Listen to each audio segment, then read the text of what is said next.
want to win, it will be clean. When they don't want to win, we're going to maybe get a base race. Jojo, anything to say to Caps? No. Nice. Gonna make the actions on the Rift speak harder than words. It's time for Movistar KOI versus G2 Esports for a spot in the even grand know. final in Barcelona. Let's go. Alright. Let's get on into it. I'm Medican, joined by Jack, Spectra, and Vetti to lead you Just through no. this first best of 5 here of LEC versus in winter. G2 and MKOI taking to the stage, both undefeated so far through playoffs. And I felt like Jojo said so much with so little. Confidence, bravado. His I ate at the actions will office. speak louder than his words, exactly as Shock said, and I'm expecting a thrilling And then I ate the respawn. Feels like a privilege to be here with these two teams. This I thought you were rivalry going going that's to say been building up. casters. Oh, and these casters, What a I mean, shame. legends What a shame. standing next to me here. No, I mean, G2 and MKOI, it's really starting There to were build fried- up into this there was rivalry. some fried Last year chicken we saw them tasty. go head-to-head quite a bit, and it went both sides. I'm personally favoring G2. I think they had a really nice series against KC. Yes, that game too, it went long. A lot of things happened, right? It was messy. But I just feel like Caps, for me, he hasn't played like this in a long, long time. We talked about last year that we hold Caps to a different standard, right? Caps needs to be great, not just good. And this year, he has been great. Absolutely. I mean, Hello, I would Shino. argue the only caveat to that is that I got a teleport play tweet. really mid laners. Jojo Even said who that was really cheering well. for. And I mean, these mid laners, they're super fun to watch. We know that, I mean, last year the conversation, especially going into Worlds, was Caps, the best all-round mid laner that we have in Europe. Jojo, the best lane mid laner. He's the man that will bring it to Caps. He's the guy that will fight him in lane. He's Pizza, the of guy that will build course. that lead. And then it was Caps himself that said that in terms of mid laners that he thinks are the most difficult to play against, Jojo wasn't even on his Already in list. draft. Definitely some disrespect there. I was surprised by that as well. But I feel like Jojo hasn't had the same lane dominance this year that I feel like he had last year. And Caps has just been beating him in every aspect of the game, apart from the one series where Caps teleported to a minion, like you said, Betty. That was a long time ago. If we delete that from our minds, Caps is flawless right now. It was a long time ago. We are into picks and bans as we see the Yanara and the rubber band away by G2, who are on the blue side and have first pick. They selected to be on the blue side. MKOI selected second pick. Mundo and Varus are banned away by MKOI. And it looks like we do just have a small problem with the lobby. Interestingly, G2 did have right of first selection. And Oh, went for that yeah, what's blue happening side, with my... giving MKOI the option for first or second pick, and MKOI decided second was where they wanted to be. Interesting. I mean, I would love to break down the logic, but every time we ask teams about this, they tend to not give us a huge amount. There was that interview with Giotto, yeah. who was saying, against Fnatic, perhaps you want to play on the red side, so the Razork's gank paths towards bot aren't as easy. If you're on the blue side, less easy access to the Dragon Pit, obviously, with red side having slightly easier way in there. But you do have better access towards the top side, I guess, if you want to play around the Grubs and the Baron. It's weird to me because I definitely feel like as a side, red side is better. You get that Drake coverage, like you said, Medi, and just in general, the fact that it's so much easier to play in bot lane is way safer. While on blue side, you're more extended. You need to walk further into the river. Maybe for the top side plays for Those BB, but it's wasn't weird in general. I didn't even You think can do we it. see right of first selection be used for picks other than like first or second. Yeah, it is an interesting one. We are still playing on 26.3 here throughout the entirety of the LEC playoffs, so none of the changes that we see for 26.4 coming out. When we look at these two teams, guys, are there any picks that we are really tunneling on? Anything that we think this must be banned or this must be picked by either team? Well, I think that G2, so this conversation that we often have when it comes to G2 in playoffs is very much about 3-2. what is it that makes them ramp up That's in my the playoffs prediction. versus the regular season. And in my opinion, it is very much about their understanding of the meta and the patch. Sure. And so what we've been seeing from them That's so my far in playoffs game is delay. split pushes and early aggressive jungler. So Vi has risen in priority quite a lot for this G2 team. Yeah, Something- because you can recycle from your trash to give her +1 might and exactly then ride that. the winter across. And Yeah. that exactly right. sense. So she has so much power in the early game. She has easy ways Alright, to set up with please things like like my Talia, tweet so that especially. the And I algorithm think that, thinks I'm G2 just important. they've adopted this philosophy of avoiding actually just going for the standard front to back. Let's just 5v5 around dragons. Whereas I feel like KOI, when it comes to playoffs, their biggest thing is their preparation against their opponents. We think back to last year in spring when they actually got their win over G2. we credit it a lot to their good drafting, good planning, and basically shutting down exactly what G2 wanted to do. Yeah, I totally agree with you there, Betty. Just so that everyone at home is entirely informed, we had a small client issue for G2. We are just restarting the client now. It looks like the players are getting on into draft, so we should have that on your screen in just a moment's time. Jack, is there anything specific you're looking for out of this draft? I mean, so I have a little riddle for you, Betty. A riddle? A little, it's not really a riddle. Okay. I've finished my cake. Caps. Nice. Caps always wins lane, but the rest of G2 was always losing around him. But now G2 started picking something for Caps. What is it? Rise, Talia? Yes, Nice. roaming. That's what I'm looking for G2, because Caps has transitioned his laning leads to his team.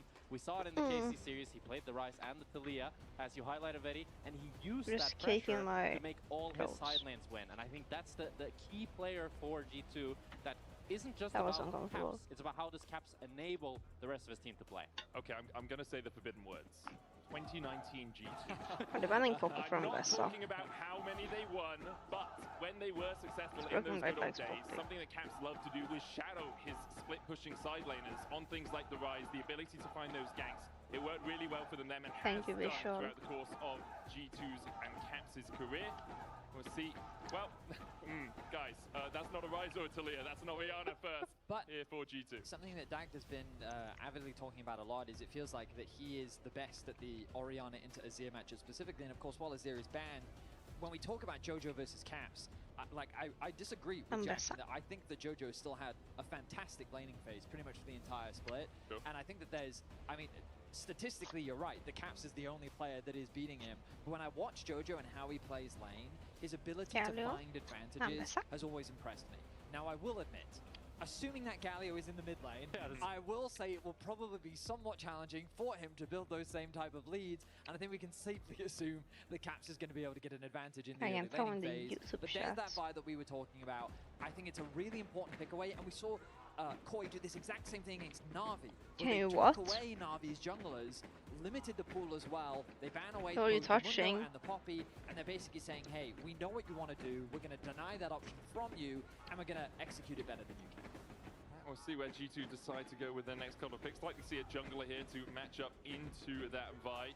Lebrov's Bard is going to be brought out for the third time here in LEC Versus, and alongside it, we'll have to wait and see. Lebrov yet to lose this split on the Bard. It's interesting to see the Bard priority rise. It makes a lot of sense into the Galio and Vi because you can just buy so much time for your carries with that tempered fate that Sonya's them up. Milk, I think Visual wants to touch you inappropriately. I think the jungle pick would be what I was looking for next, and it's going to be the Zayan.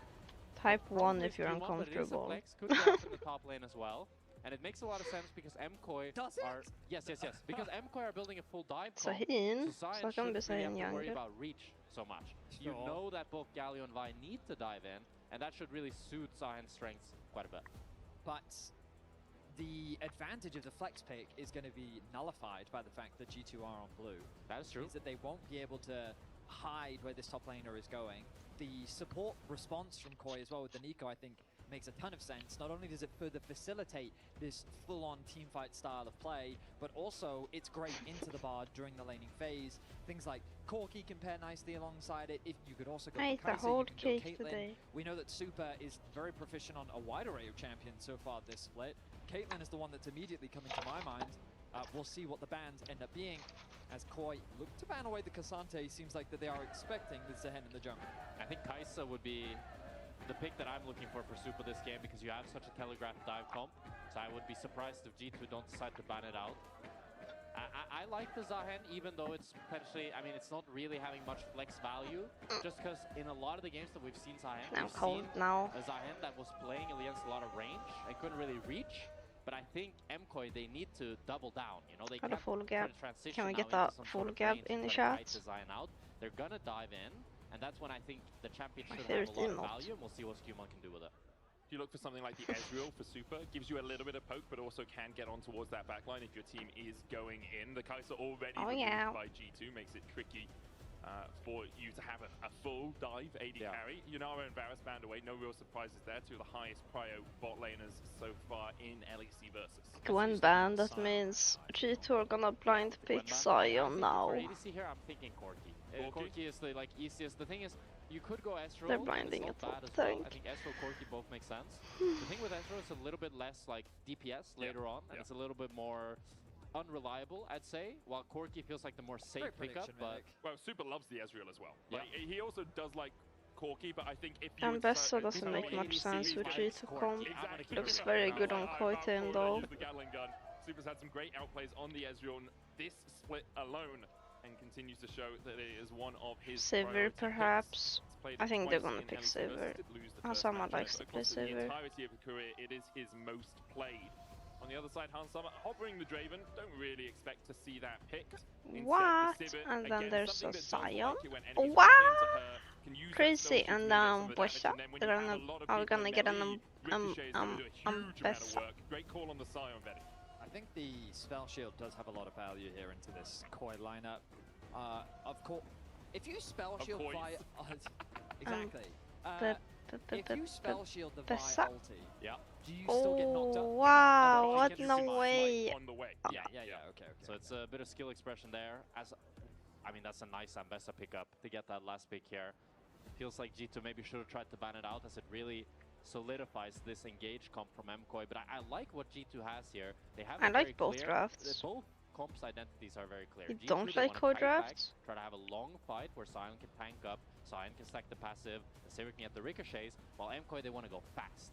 Find one target, immediately I like one-shot Koi them, drafts. and end the fight as soon as possible. Yeah, I there's would so much say dive on Koi the side was of Koi, winning and if for G2. My G2 initial didn't have concern was board. actually Civ Board is is so good quite here. short range. Yeah. And their engage isn't the easiest to pull off. You would sit there and think Sion, actually a pretty good engage tool, but he's not the most reliable. Astrid is good His here. engage is quite obvious. Yeah. Gives them It's some quite easy to range. play around, Their but whole comp Koi is kinda low doing the range hard work for otherwise. G2 by wanting to dive, as you're highlighting. So the fact that they will look to close the gap themselves, ultimately I feel a lot of this game will revolve around Super and his involvement. We saw Their how 2v2 impactful he bot was is also on the super Ezreal strong. earlier this week. I mean, it was at the G2 beginning of will this week, I definitely believe, have a when hard he time played in his, bot lane. first matchup. Beginning of last week. Beginning of last week, yeah. And I mean, he had a fantastic performance on the Ezreal as well. So, yeah, I think interesting comps from both sides, both with a clear direction, and a nice, what's the word? Taster. Entree. To this. Amuse boost. Yes. That's to right, this that's the best idea here. That's the word. They could have Game picked. number 1.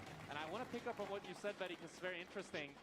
The thing when you have these clear compositions on what they want to do, with G2 wanting to Okay. receive the Bye-bye, engage and MKOI wants to engage, the only worry I have for G2 is you lose a lot of that agency. Since you can't really choose when the fights happen, it's always going to be kind of on MKOI. If they go too deep, that's when G2 get an advantage. But we've seen that MKOI are really good when they can be decisive, when Man, they let's have see all how the mid tools. 1v1 And goes, I worry but that G2 are I'm kinda guessing stuck Koi playing has this a lot of reactive playstyle this agency game around and just Drake waiting for early MKOI to game. make all the plays happen. Absolutely. And Well, one of the big people that I'm going to be keeping my eyes on to make things happen is Elyoya. And, I mean, there's a lot of history Top is now developing whatever. between Elyoya and Caps. When you think Okay. about them, like, nice they trade. played against each other a lot. You can see that the all-time head-to-head game score very much favors Caps. The all-time head-to-head best-of-5 score much closer than you might expect based on those results at the top at 8-5. And I wanted to put titles on this graphic specifically because when you look at the top 3 most decorated junglers, it's Yike, then it's Jankos, and then it's Elyoya tied with Trick. The theme amongst all those junglers, G2, and then Trick also G2. Elyoya is the only player not on G2 to be contesting those titles and fighting at the top of the spot. Now, of course, Caps, we know he's the GOAT of EU. He's been racking up titles like nobody's business. But the reality is that Elyoya is the guy that when he came into the scene, he wanted to make his name on Mad. He did just that, and he's become a jungler that is fighting to earn that same sort nice of accolade and timing. that same reputation that Caps has earned in EU as well. For sure, and it feels like, well, Caps has been always kind of the captain for G2 and kind of orchestrating a lot of the roster in some ways. Elyoya's done the same now for MKOI. He's the one who built this roster and made all of this happen. As now Mirwin. With the level advantage as well, going to be able to chase Broken Blade out Maybe just we as well for the instinct. Undying proc. Wave coming in means Broken Blade can just stand a little bit further back, use that Doran shield for a bit of regeneration, but Mirwin might be able to go in. A possible kill threat. Broken Blade's going to want to stand a step forward towards that cannon. Alvaro was caught with the Cosmic Binding. Spell shield out of Hans Summer. I said this bot was gonna be out for G2, but they're kind of fisting. LeBron, really good trades there. Misses that Q, but it doesn't really So- matter. The fact that they're able to get such I a take big that HP back. lead here And it's This lane is only gonna get better when Hasama gets enough items to one-shot always be waves. winning early levels because Bard is quite useless early game. He takes a few levels, Yeah, you know. it's true. But every time we see it, it feels like Bard either goes equal or just wins. I mean, the bouncing blades actually did so much work in that situation. The way the wave was set up, I'm cold. meant that I think Alvaro got hit by 2 or even 3 triggers of the bouncing blades as well to really contribute to that damage in the back and forth. On top of that, yeah, I just want to talk about it because I remember someone explained to me many years ago Bard, and like, so if you think about Bard in lane, right? So his E is not a skill in lane. You've got Q, and then W, the heal is so pathetic that it really doesn't help much. Speaking of Elyoya, he set his sights on mid. Jojo looking for the flash. Cap's going to flash away. Volt breaker in from Elyoya into the taunt from Jojo. Hello, Will it be enough flash as damage to well. Bell? Caps Yep. early it is. Alvaro flashing for it. 2 flashes and a heal burnt by MKOI, but they take down G2's main man. Nice engage from Koi as they draw first blood. Skumon set his sights on the top side of the rift, looking to equal the score. And we're going to get That's knocked up by a that decimating smash. Skumon now coming in, trying to proc that Darking Glaive on the minion. There's the knockup, dashes forward. Mirwin does still have a flash of his own, trying to dash away with that passive. Broken Blade still on the chase, will get the slow. And with the Roar of the Slayer out and a decimating smack, the axe comes down and BD secures the kill. 3 flashes for a kill. Yeah, but now Cap's gonna get ganked again. That's the issue. He decided against it. He knew that if As soon as flashes, Y6 then Skumon or Broken Blade would is match. clicking mid But some and pressing good early game plays here. As you see, Elyoya invests into mid lane, while Skumon invests into top. And I think it's really important in this Orianna Galio matchup that you do burn that flash early on the Orianna, because we know that Caps, when he's playing this Ori, the reason why he can be so aggressive on the champ is because of the amount of support he gets from his team. Look at the average stats that he's accruing on this champion. The amount of damage he's doing, his win rate, the goal difference. The reason this is all possible is because Skumon and Labrov spend a lot of time enabling his aggression. Early vision, covering his lane, basically making sure that he's safe to do what he wants. This time, though, Koi attack him early. They go for a level 4 play. They try to get him before he even reaches that level 6 mark. And now that he's lost his flash, Jojo finds himself with a small gold lead in a matchup that should be much harder than this. Yeah, now it's really important for G2 to try to have some vision around mid. You saw Caps, he put a pink ward for himself and a ward, because the worry is now when Elyoya hits level 6, no flash on Caps, Elyoya still has the flash, as LeBron might be in trouble. Angelbob's out.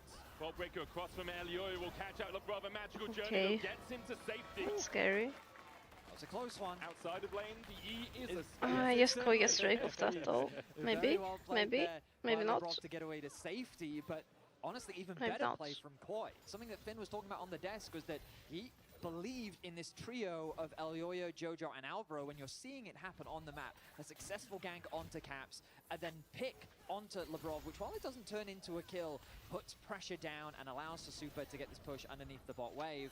Koi, I like what they're doing here in the early game. Climbing on Skumon's back there, giving up this second spawn of the Scuttle Crab. Elyoya will be able to get that tick over to 6. Means that you're unlikely to fight around the Drake. When your jungler has a level disadvantage, you don't really want to try and go for this. The cease and desist would be too powerful for G2 to deal with, so it'll be first dragon of the game over to MKOI.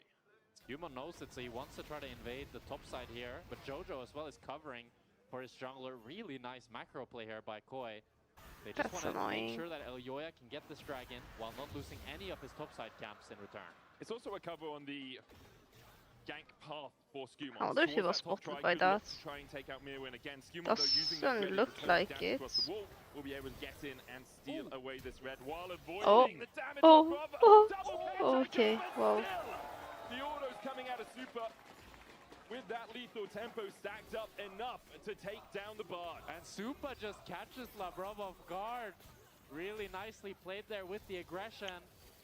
And we're Labrov starting to refusing see to flash. G2 some nerves, I some get it though. crumbling. I almost lived. Tries to body block.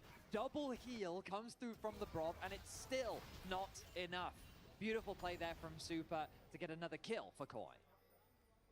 Yeah, lethal tempo doing a lot of extra work there for Super in the trade. Mirwin able to get the push in the top side here as well.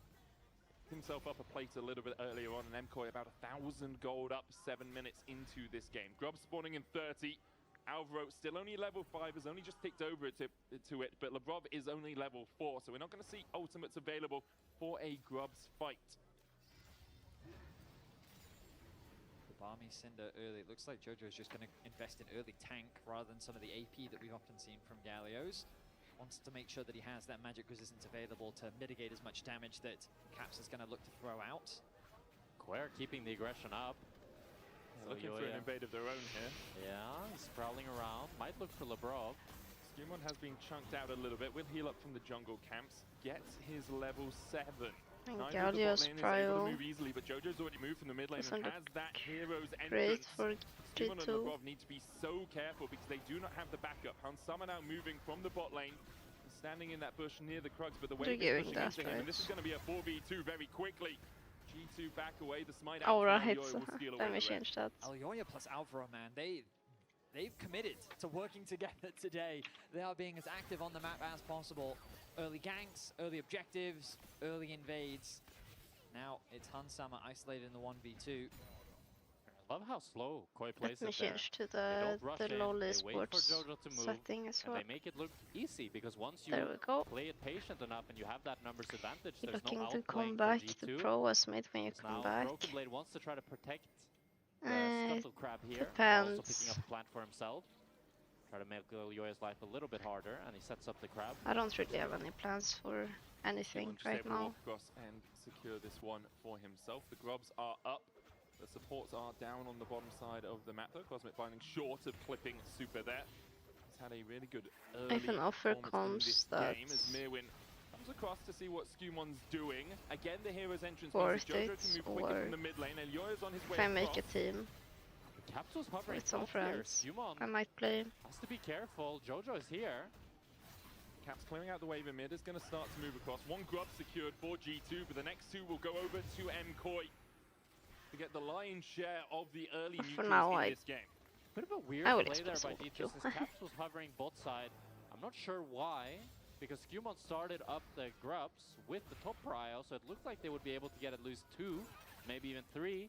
But then Jojo moves first, and we talked about it earlier. As we might have a trade here Super's involved. very low on mana here. Lebrov looking for the Cosmic Binding. Ezreal finds no it mana through is the wall. literally useless, flash by the away way. from Alvaro will get him to safety. Back up after that earlier play. So Super being so low on mana makes it difficult for him to really trade back in effectively. And finally, G2, they find something back in the bot side. It's not going to be a kill, but it's going to be 2 summoners burned. It's now Jojo. He's going to be able to E out, and if we look at this mid lane matchup, As we soon really as wanted to see Orianna Caps gets one do more item, he's from gonna this. be The able to fact solo that kill. Jojo is pretty much equal CS is a big, big win for MKOI, because in the first few levels, this matchup can be really tough for the Galio. You're playing a melee champion, you're getting poked in, but it's due to the fact that the rest of the MKOI members have played so well around mid lane, around shutting down Caps, that we're not seeing this lead that we're used to seeing from Caps Orianna. I mean, Galio is good in Orianna. I would say stymie the assault that has come through I from used Mirwin to play early around on in the laning Galio. phase. He was really bullying out the sound. It can be difficult for the sound Would to be trade weird back, if Caps but had now that he's lead got at this a lot point. more armor in his inventory. It is much harder for Mirwin. Okay, to now really their contest eye shall the clips. entertain I you. imagine this matchup will shift a little bit more, but ultimately both sides nearing the completion of that first item. You can see the Trinity Force done for Skewmon, along with the. And it looks like the Essence Reaver being built for Hansama. Trinity Force for Super on its way as well. Eclipse done for Mirwin. So a lot of these item completions coming through with Dragon now on the board once again. Yeah, Hansama in a few waves, 4 waves time, will be able to get a little bit of the gold back against Super because his cull is lower in terms of stacks, but Super will then regain that when his cull does complete. MKOI starting up their second Drake, keeping this stacking on nice and early. Caps was back in base, didn't have the teleport. Comes back out with the Lost Chapter and the Fated Ashes, but not there in time. MKOI will take their second dragon, and it's an Okay, ocean surely soul G2 will for contest this their game. Drake. I mean, I know the gold lead With is much, Rihanna but really on Koi is one playing this item. early game spectacularly. I said on one the item only also. mistake that Koi has made so far is the fact that Mirwin died in top. And like, he could have flashed too. He could have traded flashes for flash. So overall, like Koi is, they really are getting the better of G2 in this early game. They're doing a spectacular job so far. 2 dragons to their name, Herald in 2.5 minutes. I expect them to look to try and I guess contest pretty that. normal that Koi I gets think first G2 is Drakes. just a little bit more disjointed. Because they have see double the tempo prio. is slower than MKOI. MKOI are the ones always on first But to the objective. And even when third G2 are the ones is starting very the objective, important. then MKOI are the one that can always outmaneuver and outman them. If you're G2 though, and you do lose Caps early on, Is there a point there where you say, hey guys, it's fine. 2 items, we're really strong. We want them to attack into us anyway, assuming we can survive the initial burst and we're not too far behind to lose a member straight away. Is it okay if we just take our foot off the gas, let MKOI get the first couple of Drakes, Said let them it play for in this early loading game lead? screen. Ultimately, yes. I think that whenever I think of a Sivir, I always think It's of the Flanders Galio CS1 power. edition, Yeah. right? You will the always Astral have some power. degree of scaling on your side, especially when paired alongside an Orianna. The question around conceding is, at what point are you conceding too much? 100% right? agree. Because it's this third dragon that is really important, and that's why, especially if you are leaning more towards a scaling comp, ideally you can sneak a dragon away. Yeah. Maybe you can get the first one, or maybe even the second one, just so that you're not forced into that third dragon fight. But KOI, they get to say, well, next dragon, if you let us have it, we'll then be on sole Zero point. gets cool And we all also. know what happens is like, you can Chilling. leverage Baron, side lanes, all sorts of things, by just threatening taking the soul, let alone whether you take it or not. I do think, though, with Hansama having the Essence River, it's a lot easier now for the Sivir to just match the wave clear of Ezreal, and then G2 can kind of leave Hansama on his lonesome. As you see, they're now able to more cover caps, which allows them to actually play as aggressive as they'd really want. They might even look to dive Mirwin, but I don't think they'll have the Shadow time for it. Cool. As it's either Nico or Elyoya covering. I think it's Elyoya because I thought So far, no. Celio as well on the Nothing map. You can see Alvaro is special. working his way down towards that bottom side as well. But while all of this was happening on the bottom side, Caps Alvaro got went in and 3-man placed 4 once. wards towards where the Rift Herald is going to spawn in that blue side jungle for G2. 10 You've minutes got 40 ago. seconds before the Rift Herald. This gives you good flank opportunities with Jojo, with that teleport. Mirwin's teleport still not quite off cooldown, but almost there. I love what you bring up there, Medic, because if you show the minimap once again, G2 had full control of both sides. It's a but bit they hard don't to play have into any Ambessa of as that a sort of mage. vision that MKOI was able You to can't have. really play in isolation. So it really goes to show that MKOI are the ones that are in control of the map. They're able to get deeper and better vision. And we'll see how it lines up for the Drake spawning in 2 minutes. For the moment, Lebrov's still covering Caps, making sure that he can get the push out here. Caps has finished the Blackfire Torch. Summer and Super have cashed in their culls. Still a 400 gold lead down towards that bottom side for MKOI. Leads in top and in mid for G2, but nothing There's too still 130 consequential to across the Drake. board. Obviously MKOI really the conceding major Herald. lead from these 2 extra Drakes. Caps chunked out, flashed away from Mirwin, away from the shockwave. Skumon was looking there as well. In the end, Mirwin has to burn a summoner. Only expended his Caps Caps' is in shockwave. trouble Alvaro if may they be caught. leave Tangle Barb's him. coming out. Skumon holding on Summer going in with the on the hunt. And now Alvaro has to flash away as well. The chase, the pullback with the dreaded return, pulls them back into the Tempered Fate. Pop Blossom out of Alvaro, but he That's goes a kill. hot before it can connect. Rift held secured for MKOI while this was happening. But G2 have set up Okay, it's perfectly fine. for that This is third fine. Drake. I mean, G2 forcing fight after fight. They initially tried to dive Mirwin, they chased him through the river. Lebrov should have his E to get away to safety. But while all this was happening, Elyoya was taking the Heralds. I mean, yes, it's true, KOI was Yeah, I a little don't bit know. scattered in the This sense is that a they were bit, trying to slow G2 down in their bot lane meh. dive, and that did result in G2 getting a kill. But I think KOI should still feel much happier because now, with the dragon spawning in 50 They're gonna seconds, use this they can Herald use the to Herald get to help them Prio. gain Prio in mid, and even if they can't get the dragon, they can do a lot of damage to that mid-tier 1. It's all about that Drake. If that play had happened 1 minute later and it led to G2 just picking up the Drake for free, it would have been completely fine. But now they still have to fight. The one It is Nico has upside no is that flash. Alvaro did use the flash. Nico and the flash Pop is Blossom will be down for pretty I think important. I think it's back up around the Fights. time the Drake does spawn. Mirwin's flash as well has been burnt, so slightly harder for them to access the back line. The only thing I'm noticing right now is that Jojo still hasn't completed his role quest. He actually moved out of mid lane quite early, and 16.5 minutes is very late to have your role quest not be completed. The Merc Treads upgrade is something that is extremely valuable for mid laners. This fight is especially. gonna snowball the Right, there we entire are. game. There we go. Takes in Okay. at just as the Drake goes out. G2 using Broken Blade as that bouncer, not letting MKOI come in for the party at the Dragon Pit Yeah, nightclub. clear Gets dipping many in. smash out. There's the Rift Herald down as well. G2 back away from the magical journey. The dive into the backline via Mirwin. Heroes entrance in as well, but the shockwave will bring Mirwin back. Grim Deliverance goes in and they get the Sure, they damage win the down. fight, Jojo's gonna but be able to use the Rift Herald to get out. Did have to flash out to escape the play. One down for Ambessa MKOI. for Drake The is though, taken worse for now. them. And MKOI, they get the prize. I love the turn from G2 onto the TP. But at the end of the day, if you lose the dragon, it doesn't matter. It's MKOI now on sole Well, he point, didn't and steal they hold it. all the cards. G2 left Drake to turn on the TP and he just finished Drake. The play was too deep, and then I see in game in the all chat, Mirwin writes fan club at that ward. Fan club meeting at the ward. All right, well. Oh, Jojo going forward here. Pop Blossom out from Algo doesn't connect onto Okay, Scoop they're shooting. on the chase as well, but they can't collapse quickly enough. Devitho did get the tower on the top side for MKOI. First turret of the game gives them an equal gold score. Skumon here, cease and desist, Winds of War can try and dash out. The Dread in return will get the pullback, but he doesn't get the passive in time.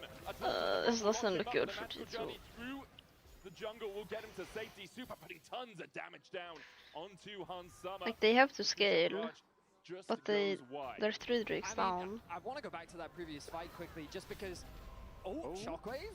It should be okay here. No, he Oh, does he has to burn flash. the Yeah. flash. Yeah, Caps, even though he was over the wall, another QW would have been enough to get that kill. So what we're seeing is G2 can definitely G2 fight. draft especially is when great MKOI for is like coming in today. 5v5 front And to the back. idea is, collapse on the TP. If we shut him The out of early the fight, game we'll is have the numbers just advantage, we can turn. But G2 did so much damage to that dragon.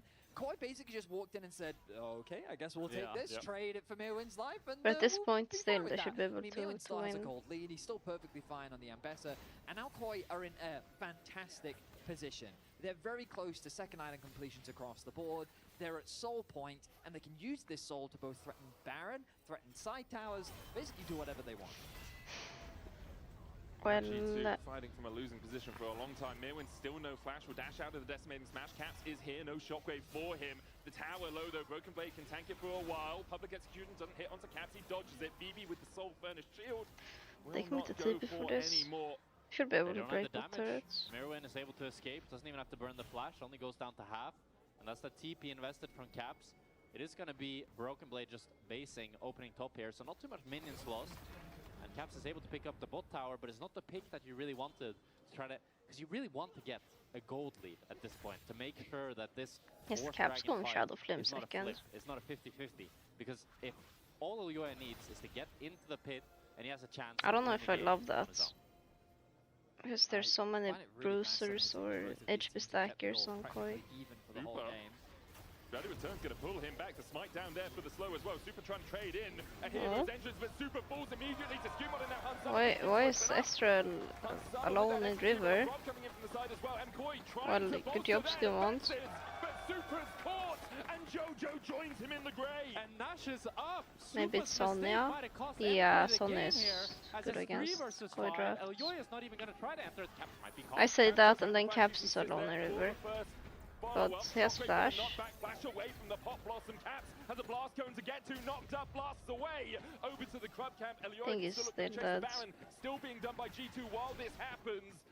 Elioya will get the kill with Does he get dancing Nash? blows, but in exchange, a Baron for G2. Such a huge mistake by Super, and the way in which he got caught out as well.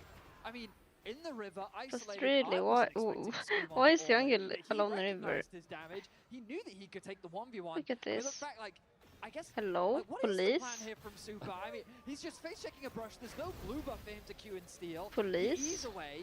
He does have the flash available. He holds onto it to the very last second, and it converts into 2 quick picks. Yeah, I'm not sure what he was thinking there. I think Skumon, he really knew once he hit that, is it the W? Dreaded that pulls return, them in, yeah. That he could run down Supa. X9 my So AD that carry. nicely played by him.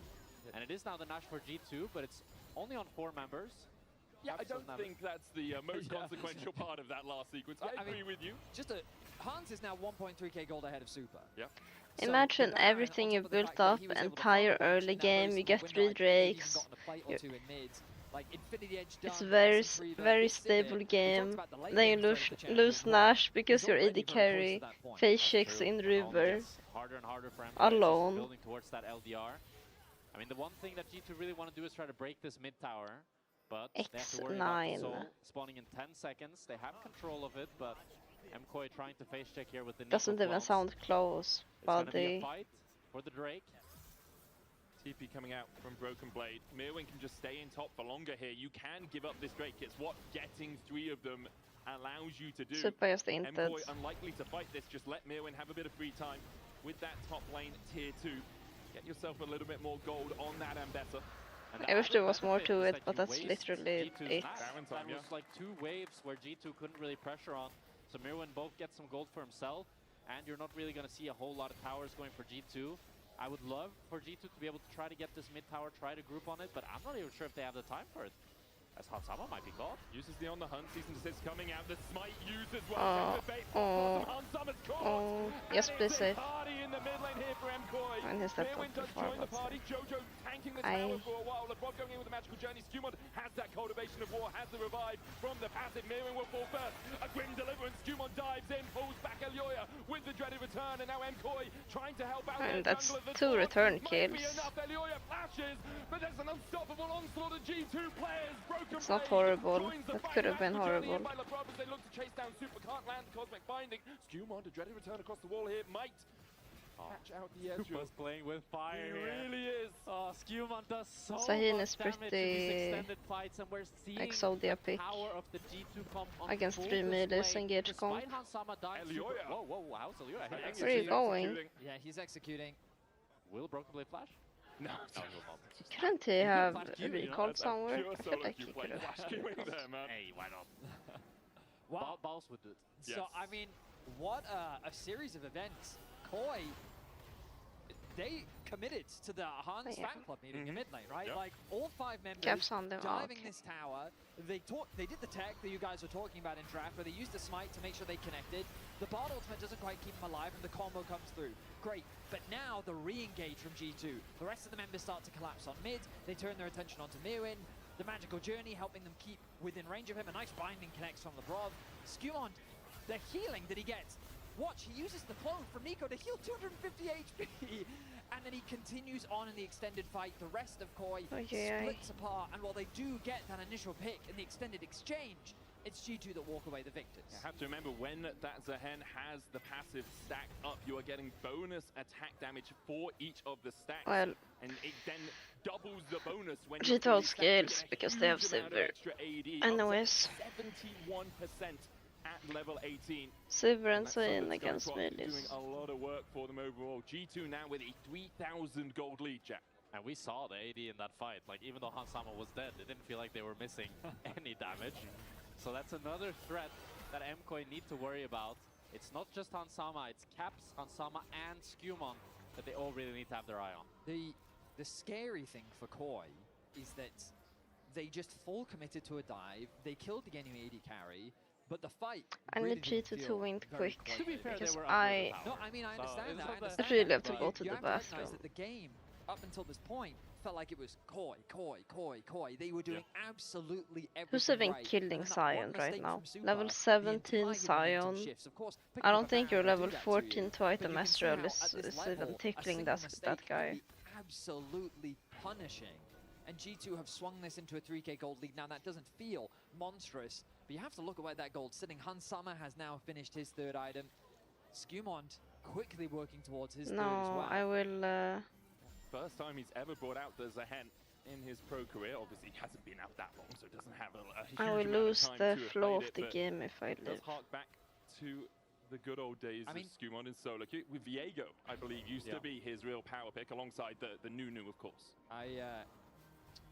It's one of those things where on a champion like this, it can be difficult to get, I would say, kill participation. He's 100%.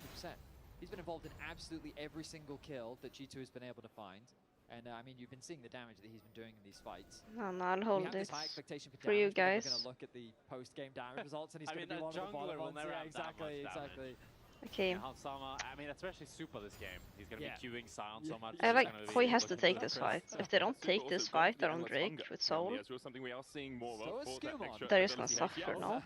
We got red rings of They death don't have a on win either- con either later on in side the of game. rift. All right, well, Dragon now spawning in 35 seconds. Both teams will be eyeing that objective up. But with the Baron available, this is the thing that we talked about. Koi can always threaten the cross map. So G2 have to be cautious in their approach. They want to still get some vision around this area. They'll drop the control ward. Koi recognize that the jungler's top side, so they're going to use this to move into the bot side and now start to threaten the soul themselves. Koi Yeah, needs trying to sneak behind here. Will be Nico spotted out by flank Control Ward. The true shot into barrage one clicks shot. onto Skewmon and onto Hansama. Good damage from Super on the Hansama drop there. gets TP caps coming in as on us, Jojo so that won't joins happen. the fray. And this bottom side. Elioya snuck in, Labrov there, face checking, broken blade. That's on on the flank. Unstoppable onto Alvaro, forces him down to half HP. Elioya chased out by Labrov. The electrocute procking, not doing too much on that Bard. I can't just ult in either. Have used Okay, maybe Broken Vi Blade's ults in, ultimate just to try bait and the wrest Bard control ult, away from MKOI. The Drake and is then up. Galio MKOI's ults still in, looking and they for the wombo soul. combo. Super's poke is going to be the most important part right now. It's all into broken blades. Super slowed. Alvaro, 3-man pop loss from Hero's entrance here. Oh. The follow-up with the cease and desist, but the tempered fate is going to buy so much time here for G2. Can they get out? No, MKOI It takes kinda two. worked. Skumon will get what's one in response to 4v3 in the favor of MKOI as Skumon has that passive build up, dives in, takes Elioya. Well, not Skumon kinda, coming back to it life. worked. A cultivation of war in the river for Skumon, dashes away. The magical journey will get broken blade to safety. Labrov does not have that same luxury.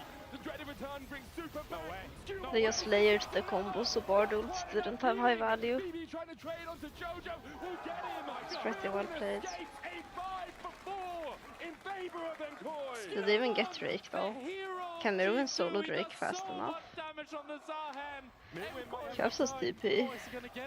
I mean, I think he has the damage. Caps does have the TP. This is not the slowest dragon. I mean, it's even slower pretty moving slow. down. The TP. Bard Caps, 2 ultimates, seconds. Sane miss 1 ult. second. Oh. There it is. Yeah, that's kinda awkward. Alvaro's Backs back on away. the map. When are the junglers? 1 second on Elioya. But He's gonna start making his way 4 for towards the 5 is objective as not well. alright if you look at Caps, the, 1 or looked at versus 2 the right goals now. The Civic back on the difference. map as well. We're Labrov going has for ult round in 2, 3. boys. Labrov has ult now. Tempered fate available if he wants to just slow Mirwin on this race. Elioya's If gonna blast code whoever forward. dies here Caps loses there as well. Nash. Alvaro looking to the flank position. Pop Blossom almost off cooldown. Elioya goes Caps in. still Tempered has fate Omnias. onto him and onto Caps. Alvaro tries to get in with the Pop Blossom, but he doesn't find anyone. Elioya stunned up. Mirwin in the pit. Elioya there as well. Goes in with the cease and desist. The public execution there for the follow-up. It's on top of it. Mirwin and Elioya. Well, none of that mattered now. Alongside it, you have to think they're second Baron of this game. Unbelievable that this was the outcome. Koi was able to win the fight with a single member left standing. They decided to try and finish the dragon off. And it I ended know up being exactly their what undoing. happens here. We have to go back This to the situation side doesn't fight. happen a lot, so they have to make like a very quick, or they have to make a call in a scenario that's kinda uncommon, and they're like, yeah, we can do this, Drake, right? He gets the revive and he's healing so much in these fights. He's And then doing they all so die. much damage, and Labrov puts the tunnel down before he dies, which allows Skumon and Broken Blade to get onto Supa and take him down in the triumph healing, and then they will take Jojo as well. The thing is, Koi had the advantage here. It was Skumon that died last. My goodness. Okay, but I mean, like, so some major things happened there. First of all, Koi, they had a beautiful start to that fight. The wombo combo onto the 2 key carries was beautiful. Total damage to dealt. see. What's this But then Sion? Skumon Why does Sion have single-handedly keeping a G2 in the second fight, most making the damage fight on a his 5 team? for 4, and then Koi making the decision to stay on the dragon? That Like, HP bar is oh my scary. goodness, how back and forth. And now it's G2 with the Baron. They denied the soul again. Yeah, I mean, Koi, they have to be kicking themselves after that, because Skumon died so late in the fight that he would take so long to get to the Drake, so they could have played it slow. Absolutely. But they ended up rushing it, and it might have cost them the game. As G2 now, they're playing 2 lanes here on the Nash. They already got the bot tower, but they're looking for inhibs. Good luck wave clearing with an Estrel and Gali on your team. Shepherded in by Broken Blade. He's the minion herder here. Jojo's going to try and answer it, but not too much damage on that Galio to do so. Moon is keeping the bush, Winds by of the War way. will take away, but even with a full one, doesn't take out the cannons. G2 advance through bot. They'll take the bot inhib. MKOI trying to defend mid right now as Mirwin pushes in the top lane himself. We'll get an inhibitor tower for MKOI as recompense for G2's plate. The inhibitor unlikely to fall because Caps has backed away, but Caps has Elioya looking TP. for the play. Skumon waiting, saying, okay, come and fight me if you so dare. 2-level advantage for the G2 jungler. Wonder if G2 was a bit scared of some sort of base race there, because they ended up not taking the mid tower. It was only 200, 300 HP, so I thought they'd play for both the mid inhib and the bot inhib, but it's still going to be an inhibitor for them. They're able to defend their top side. No one They cares can look about to mid siege, but inhib this top anyway. tier too slowly. GA now finished for Skumon. If you thought he was hard to kill before, I mean, he's going to be slightly harder to kill now. I wonder what procs first. Is it this passive or the GA? I would assume the passive. I think it's the passive, obviously if it's fully stacked, and then the that would GA be my assumption, afterwards. yeah. Navoy Flicker Blades completed for Hans Summer. Super has got himself a Cyrilda's Grudge, so 4 items apiece on our AD carries. It's a large gold lead for Hans Summer, just sitting on that Vampiric Scepter for now. There's no anti-heal though for MKOI. Yo-Yo gets one shot by Sipper. On Hansama This as well. point. Yeah, just that single Oblivion Orb for Alvaro. Oh, you're right. The There Pop is one. Blossom does connect, but still, it's not a lot. It's not a lot. Not a lot at all. And Alvaro has been, at that one really good Pop Blossom, has had a couple of Howlers. Hasn't been able to get onto the back line. keep As an eye on effectively Oh, as hello, well. yeah. Elio It's in going with for it. This as Pop Blossom. Alvaro finds the 3-man stun. Caps goes golden. Broken Blade trying to dive onto the back line as well. Public execution coming out, but Caps is able to use Ladonius to avoid it. Jojo on the back line. Hans Summer has so much time to open up. Jojo falls. MKOI. Love me a good late game front to back on. G2 continue to collapse.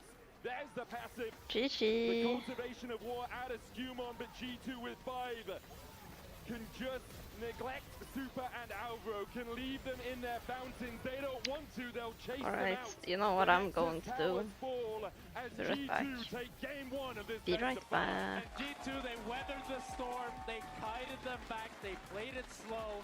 They showed how you play into I this think full you can engagement. plan out in like And 1 they minute. showed That would be strength nice. in this game. I mean, to me, like, this ultimately boiled down to a single mistake from Super. Getting caught in the river allowed this to happen, but let's hear from Shox and Skewmon.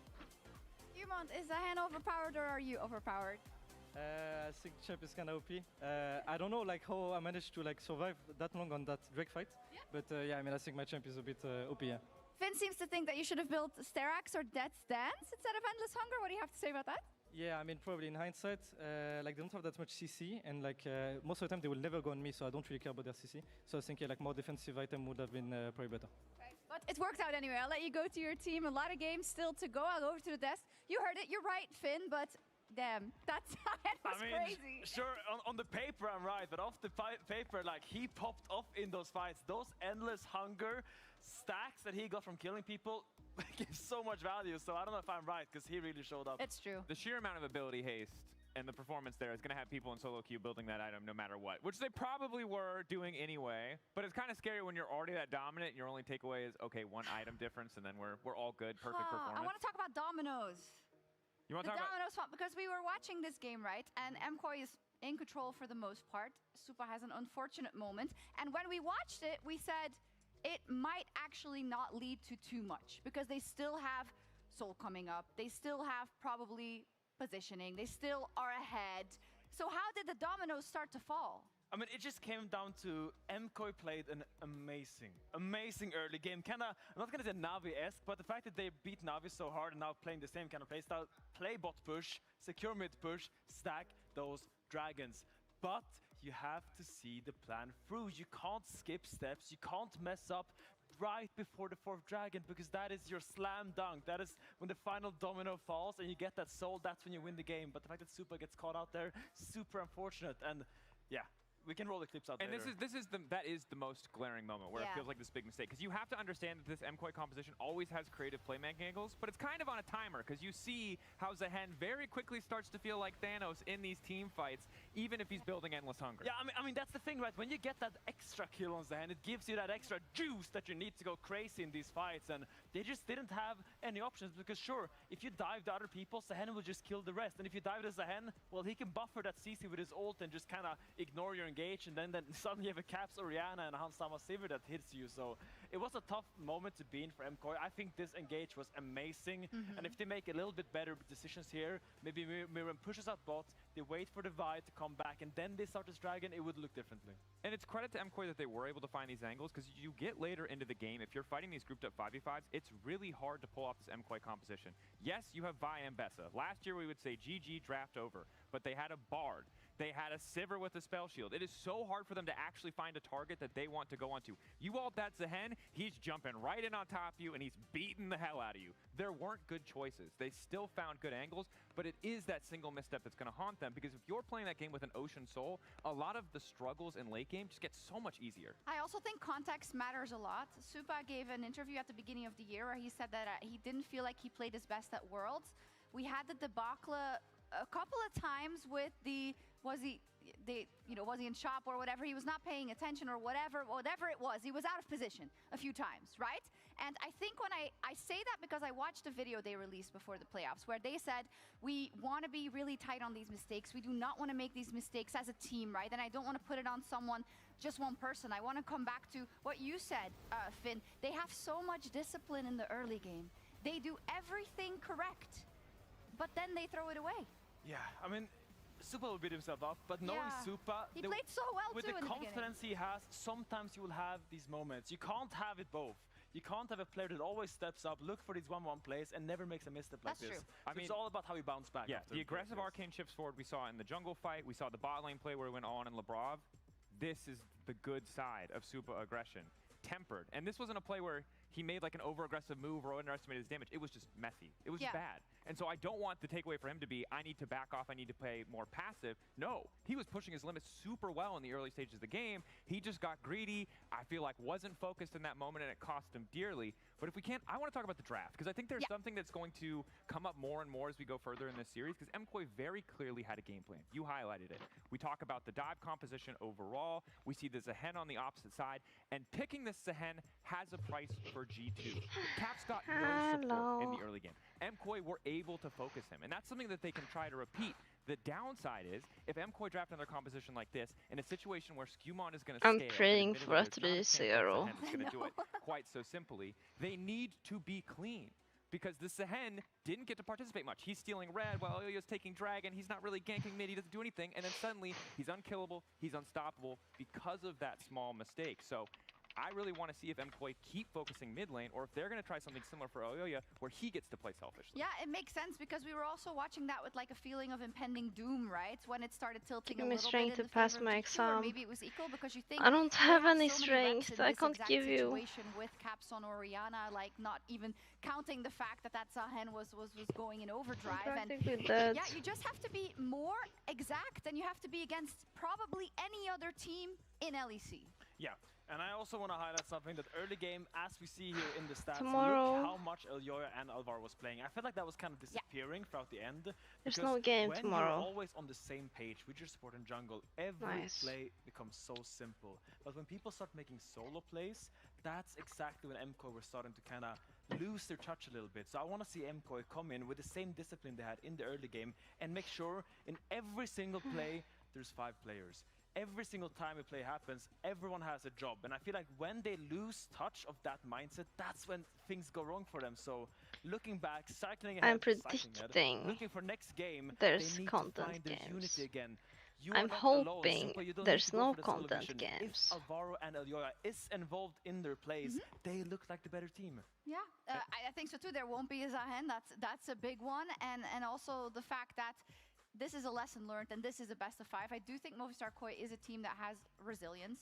It's very rare that I completely agree, but I think for G2, you're feeling a serious you pick the sign, you expose a yourself best to of 5 is you were just fine. a You picked a 3-0 composition that could struggle, when the it could fall teams apart are in the early both. game. Caps got, you saw the jungle percentage, Caps got so much attention, he was basically Considered even top for the vast majority. tier. They can keep taking a step back, taking these riskier blind picks, and just choosing for comps that are going to be more steady, more safe, more reliable, because MKOI have not shown us that they can execute consistency at the level to kind of bring it across the finish line. And if they make more missteps with comps like this, G2 just get to keep bringing That's a in these specific prediction. I have hope. I still have hope. I don't think you can watch that game and lose hope for MKOI, because you saw the flashes of brilliance. You saw what they're so good at. You also saw the bad, but I do think this draft was exquisite by G2, and I want to see how they circle back for next game. Do That was a really disagree. great game. Yeah, That I was a don't think really any close game would be a Don't make the mistake of complete thinking stomp. G2 just ran away with it easy peasy. It took a lot for G2 to Yeah, find it was the thing. awesome to watch, and the good thing is, it's a best of 5. So hopefully we get 4 more games of this. We'll be right back with Game 2 after this. Destroying any international hall. Yeah, I don't... Not to be a hater, but...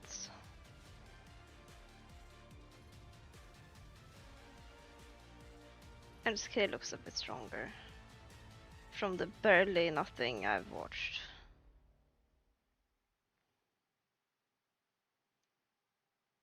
You mean Fiesta?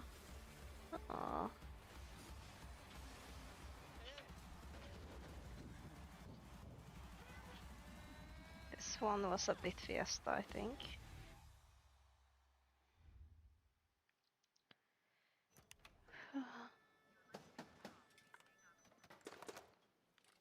Brother, let me try. Wait, brother. Let us break this instead, brother.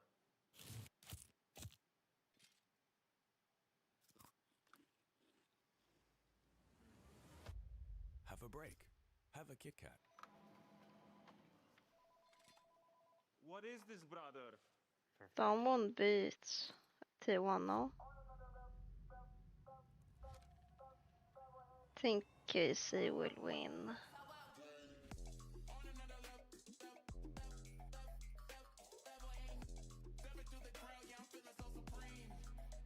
Ow. I need myself.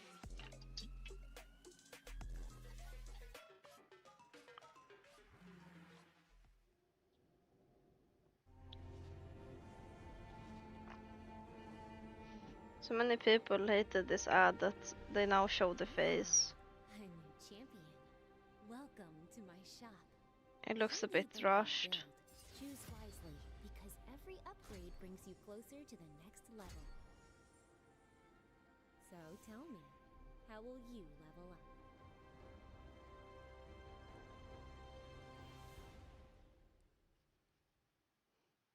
The human body was built to move. Not trapped at a desk in one singular posture for 12 hours a day. It's time your chair evolved. This is Secret Lab Titan Evo. Ergonomically engineered. Guess we'll never know, huh? Hybrid workers, artists, backing your every move.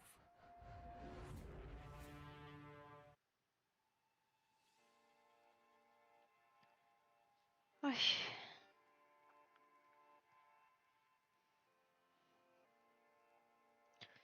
Think I'm fixing my sleep schedule tomorrow. I'll be tired in class, but I think that's fine.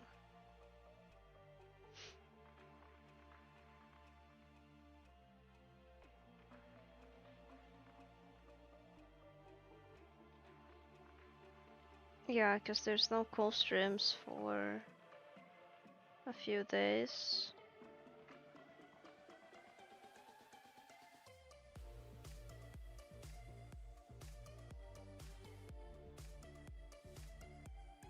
Yeah, but I don't have to watch all of them.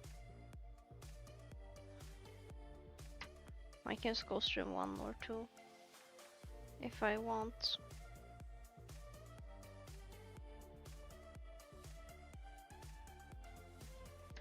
Fixing it to destroy it again. I mean,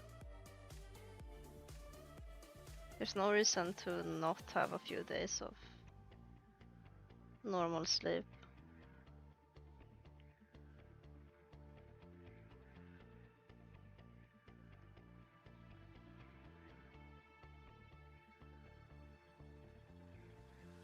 It's not like I love being awake to 4 or 5 a.m.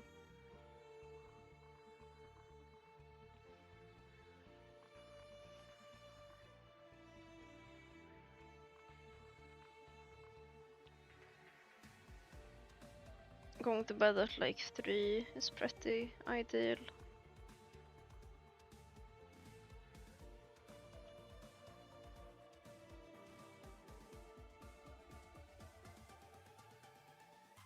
Yeah, I'm prepping already.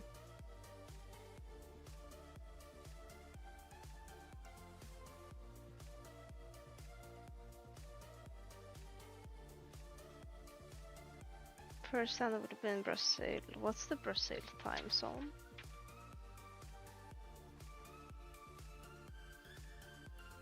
Brazil time now.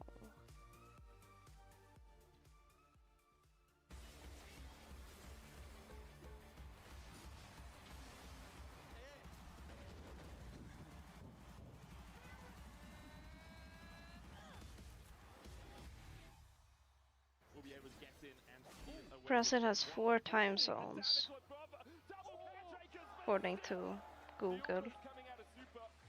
Coming. I can loot. They can ult. Yeah, he's ulting. Nice. Nice. Good. Put me. I ult 30. Keep fighting. It's fine. It's really fine. We're winning really hard. Everyone lives on the eastern coast. Oh. She's gonna ult, guys. You good troll. I have TP.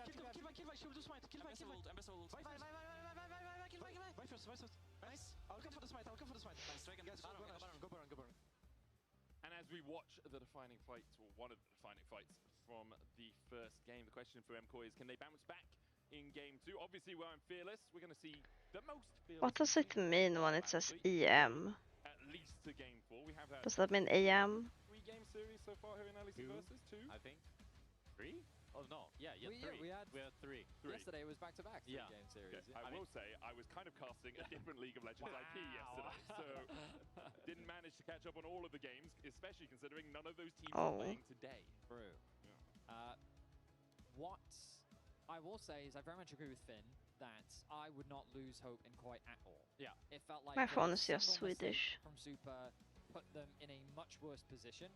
And I think, honestly, I think back at that Dragon fight, once they had 3 versus 2 and the Bard portal has come through, if they just gone Dragon. That's true. They had a lot of... That's what I mean, right? So I think that just a couple of poor decisions from KOI, and that game could have looked very differently. So, in my opinion, these two teams are very evenly matched. We'll see how things transpire in game 2. Ultimately, I liked the plan from KOI, and I liked what we saw from them in the early game execution, but let's see what they bring us here in game 2. For me, it's interesting because I feel like it showed a lot of their weaknesses that they had in the regular season. A little bit cockiness that caused Super to just randomly get caught out. A little bit too over-eager in a lot of the fights, which made them, lose the advantage that they'd already gained in the first place. And I do think that they can maybe come down a little bit calmer in game 2 and a little bit more Olivia ban. because often in a game 1 of a best of 5, First picking the Rise. nerves are quite high, or a bit jittery, and everything is a little bit rusty in a way. So I could definitely see that MKOI can bounce back and continue building on that great early game that we saw in game 1. Especially when you're playing to be in the finals in your home event in Barcelona here for MKOI. You get to skip the first 2 days, you just get to prep, you get to watch the other teams play, and then just meet up in that battle on Sunday. What are we answering? Interest, Talia. Put on the blue side, or have chosen blue side out of their side. Caps, show me how to play this matchup. With an Anivia, a Yanara, and a Mundo ban from MKOI, a Pantheon, and Azir, and a Varus from G2. It will be a Rise first pick for Jojo. I have to imagine Talia will be the response here from Caps. He's not really the type Talia to and go what for though? the Talia and... counter pick. Oh. He usually prefers to have something that What if they take Jarvan? roaming around the map. But Pop We'll is see if that old. is the direction he decides to go for. Is Jarvan it's Rumble the is a Broken good Blade once combo. again. He had a fantastic Rumble game in his last performance. I want to say it was against KC. Yeah, it's going to be the hot pot combo once more with the Then they'll just take Talia on 3.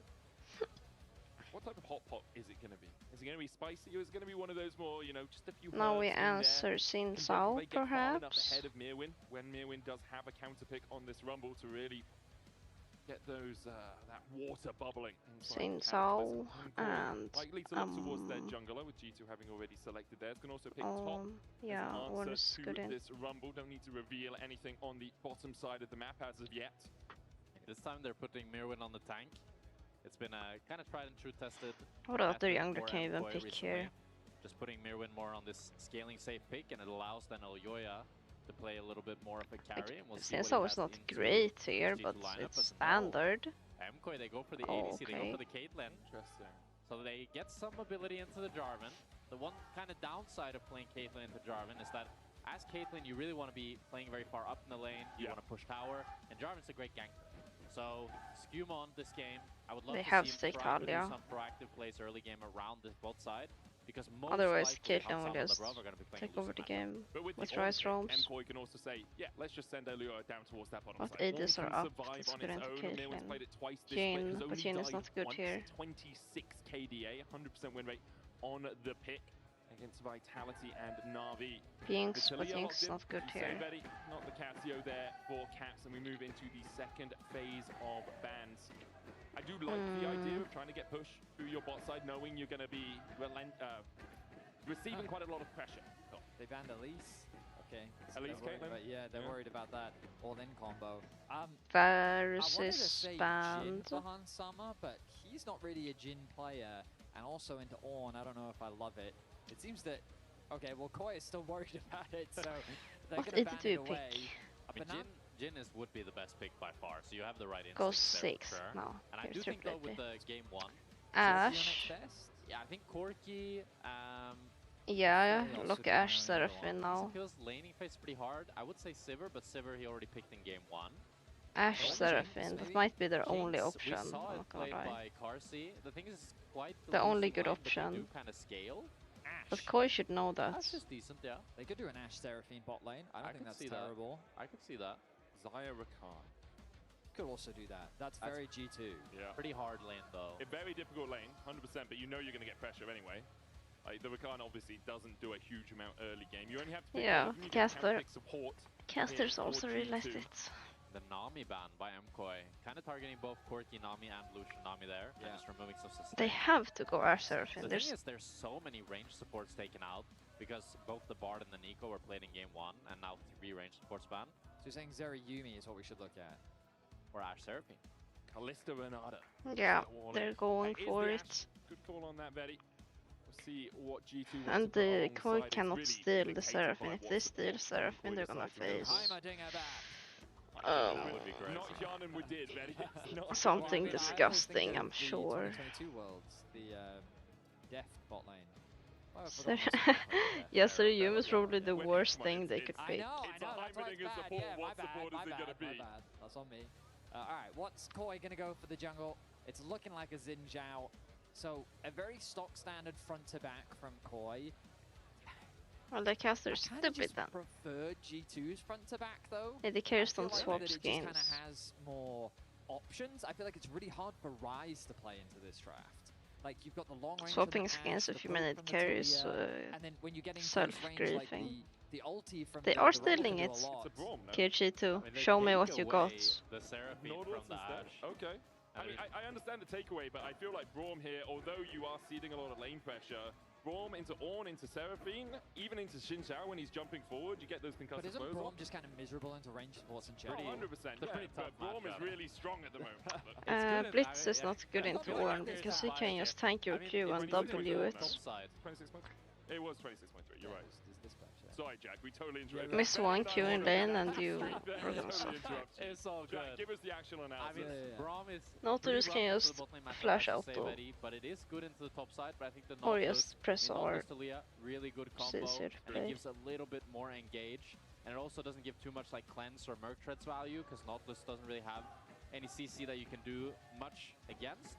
So I like what G2 has built here, but I like both drafts to be honest. I think I'm favoring MKOI because they have so much tankiness in the Ornn, in the Xin Zhao, and they have that Seraphine that will scale up and do so much later on. I guess for me, the things that concern me is Zin's dashing into Talia. I think that Caitlyn Seraphine is a bot lane combo. They do have a lot of poke, but I feel like the strength of Ashe is her slowing self-peel both synergizes nicely with the Seraphine, which... how reliable do you think it is to do the root into trap combo? If you get the empowered Seraphine E, then it's pretty reliable, I'd say. Okay, yeah. And especially with the ultimate as well. There's no cleanse on Hansama as we enter game 2 here. I think there's a lot Alvaro can definitely do, but it's not as easy to execute as the Ashe Seraphine, as you say, Betty. Okay, fair. Well, let's see what they bring to the table. Koi had a fantastic early game. It didn't result in a huge Caitlyn early going goal cleanse lead. just for things the that they Ashe did do was, arrow. first of all, put pressure down onto Caps. We know that G2 has Caps as a centerpiece in terms of their early game control and advantage, and putting him behind is definitely a I want to step in see the right Spice direction. on They bot also had lane. I want to see a massive level control over 3 all of the early gank. dragons, and I think that throughout the first 20 minutes of the game, it was non-stop pressure from Koi onto G2. Labrov going for the Oracle's Adoration instead of that warding trinket to start things off here. Wants to try and control these bushes as much as possible. You don't want to give Seraphine control of that middle bush. Class If is she walks out, auto attacks you, walks probably back. It becomes correct, really hard for you to trade effectively. You can also use Oh, the beat that was drop, that E or the high note scary. to get the extra damage down. He still loses Now the Koi pressure. has Hans Sama 14 did take a big seconds of chunk early free on, so Super trading and though. Alvaro are doing a good job of forcing Hans Sama and Lebrov to respect their power in this early game. Really good trades from MKOI here. They hit all their key spells while dodging the Nautilus hook, and you see these Alvaro E's are continuing to land. And that means that they're going to get full control of bot here. I think MKOI are looking to kind of just repeat the early game from game 1. Chicken burger. Oh, don't tell Reem. She's gonna get hungry. Nice, stable early game. One crucial thing about this game is that both mid laners rather. Don't tell me, now I'm neither of them hungry. have teleport. So if Caps dies to an early gank like we saw last game, we Burger. lose a lot of minions and we put really far behind. Same is true to Jojo. If he is caught out early on, perhaps with an early gank from Skumond on this Jarvan, it's very tricky. I was thinking about it, but I decided not to do it. Alvaro on this Seraphine pick, all the way back in 2021 when he was playing for the KOI Kiwis in Tier 3. It's been a hot minute. -1. I I think you don't missed think that. a Seraphine is something that we would usually associate too much with the player, but one of the best supports in the league, often challenging for If that Pungus position as won't the ult, best but support bag is in not the league, open, still has fine tried to use, kind right? of Yeah, everything should be. and has been pretty If it's successful unopened, at it's... Absolutely. Unless it smells weird or Information gonna be has garnered. mold on it, Hook you being should be threatened. fine. Alvaro spotted out. Will that hook come through from LeBron? Yes, it will. Plus it's just like dried breads, right? Did get slowed by the beat drop. Skumon here first. Oh, that's a kill. Oh, yeah. Holy, he puts the trap down and It's then fine. it's the EW combo to get a trap behind Lebrov, which he then chains with the Q to take Lebrov down. That was some clean Caitlyn mechanics. And I think he also just stacked a headshot passive too. I think he got 3 headshots off in that skirmish. Like, as I was wondering where the You gotta third one was take a coming from, and I'm picture, pretty sure it was Sab. just him No, it building was one up. the first trap, then the E, then the second trap. Then the W, second W, yeah. Is You there a get headshots cooldown? from I didn't No, realize that there there's no was 2 cooldown. traps. Okay, You my can, bad. you can stack Bruh, them. I should order If a there is cooldown, burger. it has to replenish. No, Yeah, burger Okay, in we'll see it here. Burger So in he Korea gets is the not first good. trap Yeah. off of the CC Yes. from Alvaro. Root Then trap. he does EW combo. You can cast the W. That was while pretty you're clean in from trap. Supa Yeah, though. it's behind Okay, Lebrov. clean, man. That was Triple head. clean. He got Well played there by Man, Super. so like 3 remains, and because of headshots. that, MKOI 4 able to maybe. get more push down towards this bottom side already. It's Almost 1-0 an right now. 800 gold lead for Super on this Caitlyn. That battle in the She bot should lane go one next. we Nah. have always wanted to watch in this I series. think Koi It was outscales important at in 3 game one, but items. More about the scaling here. We see Hans Sama and Super battling game out is even. for early game control. Now, of course, this graphic doesn't include the Game 1 performances Yes. from both of these teams. Okay, they're just going for it again. Hang on a minute. Super caught out. He's going to have to use the cleanse, but Hans Sama with the slows. Heal comes out. Hans Sama has to back away. Bonk. LeBron will be able to get the kill. Alvaro forced away as well. I love Ash in the That might be a Caitlyn. caster curse and a half as Lebrov. Does he have the hook? Flashes for it. I think he was looking for the flash staggering blows there, but just not quite off cooldown. Yeah, I will Auto check reset, if there's but Alvaro was anything. able to flash out, but Super ends up dying, and the gold lead is still in his favor, but it swung slightly back into Hans Sama. I mean, the craziest thing about that was, had Super based yet? Or were they both just He sitting had on a not dorm based. slate? No, he was still sitting on the gold, I was yeah. going to say, because obviously if he'd had an opportunity to go back This to base, place that closes wouldn't in have 2 happened. He had minutes. differential, That's a bit would have doomed. made it, but now it's Hans that gets to come back with a BF sword as well. So just like that, a nice hook connects from Lebrov. And Green prison. Good flag and drag over the wall there by Skumond. Sometimes can be tricked right at the edge of the flag and drag range. If you put your flag down, it There's can be only like pushed over the wall sushi. just outside I of want the sushi. Dragon Strike, I think it's called, the Q. I've been victim to that many a time. But I feel like this game, it highlights the Most the places character of apparently Supa. close at 2 Just AM. really cool, crazy play, and then immediately make a mistake to kind of But I lose mean, the lead. was it a mistake? Because I'd have to look at the state of the lane. But the I mean, I thing feel about Nautilus in a It's hook hard jam, to say because we were in the replay. But I wanna for eat sure, when you kill the enemy noodles. support, you should be able to have a base timing before Lebrov gets back. That would be my criticism, that they weren't able to base. So I think part of it was Elyoya came down and they were looking Here's for a dive on Hans burger. Sama before Lebrov could get back out. And then after This they one's looked for the open dive, all Lebrov was night. already there. And they were like, oh, we need to get another wave in, try and get the push in to make sure that we have an advantageous recall timing. Didn't get it, and because of that, didn't have the gold spent. As we see, Oh, it's both the open to junglers 3 down AM. towards this bottom side once again. Still a lead for Super. Up by Alvaro's about walking up 200 gold. very far here. That he is. Flag and drag into the hook. Okay, Alvaro, no that's escape. free. Actually, Orban is kinda OP here as well in fights I think he's later not on. used to playing such a squishy champ like the Seraphine. He's not respecting the Caitlyn hook can still range, and dodge. as soon as they get on top of him, he dies so incredibly fast. The Seraphine is so squishy. I mean, for me, Oh, though, we've been seeing after. Alvaro play way more range support this split. We've seen Nami, we've seen Lulu, and him bringing up the Seraphine isn't too much of a surprise. The biggest surprise, oh, knocked back. Onto Caps. Jojo Jojo might be the going one in with the killing ghost. Oh, Spellflux won't be enough. spicy. Counter-ghost used. Yeah, this mid Both matchup midliners doesn't will be look able to retreat. easy. Lavrov hit. Now I don't have to feel Shadow bad and about Caps slightly step feeling forward to get so that cannon, and Caps will be starved. able to retreat. Okay, quite different from what we saw in game one. A lot of Convenience skirmishing store, happening, I but think. ultimately, it's G2 that's getting the better end of this. We look at the AD CBS, carries, I and mean. that goal difference has now been nullified.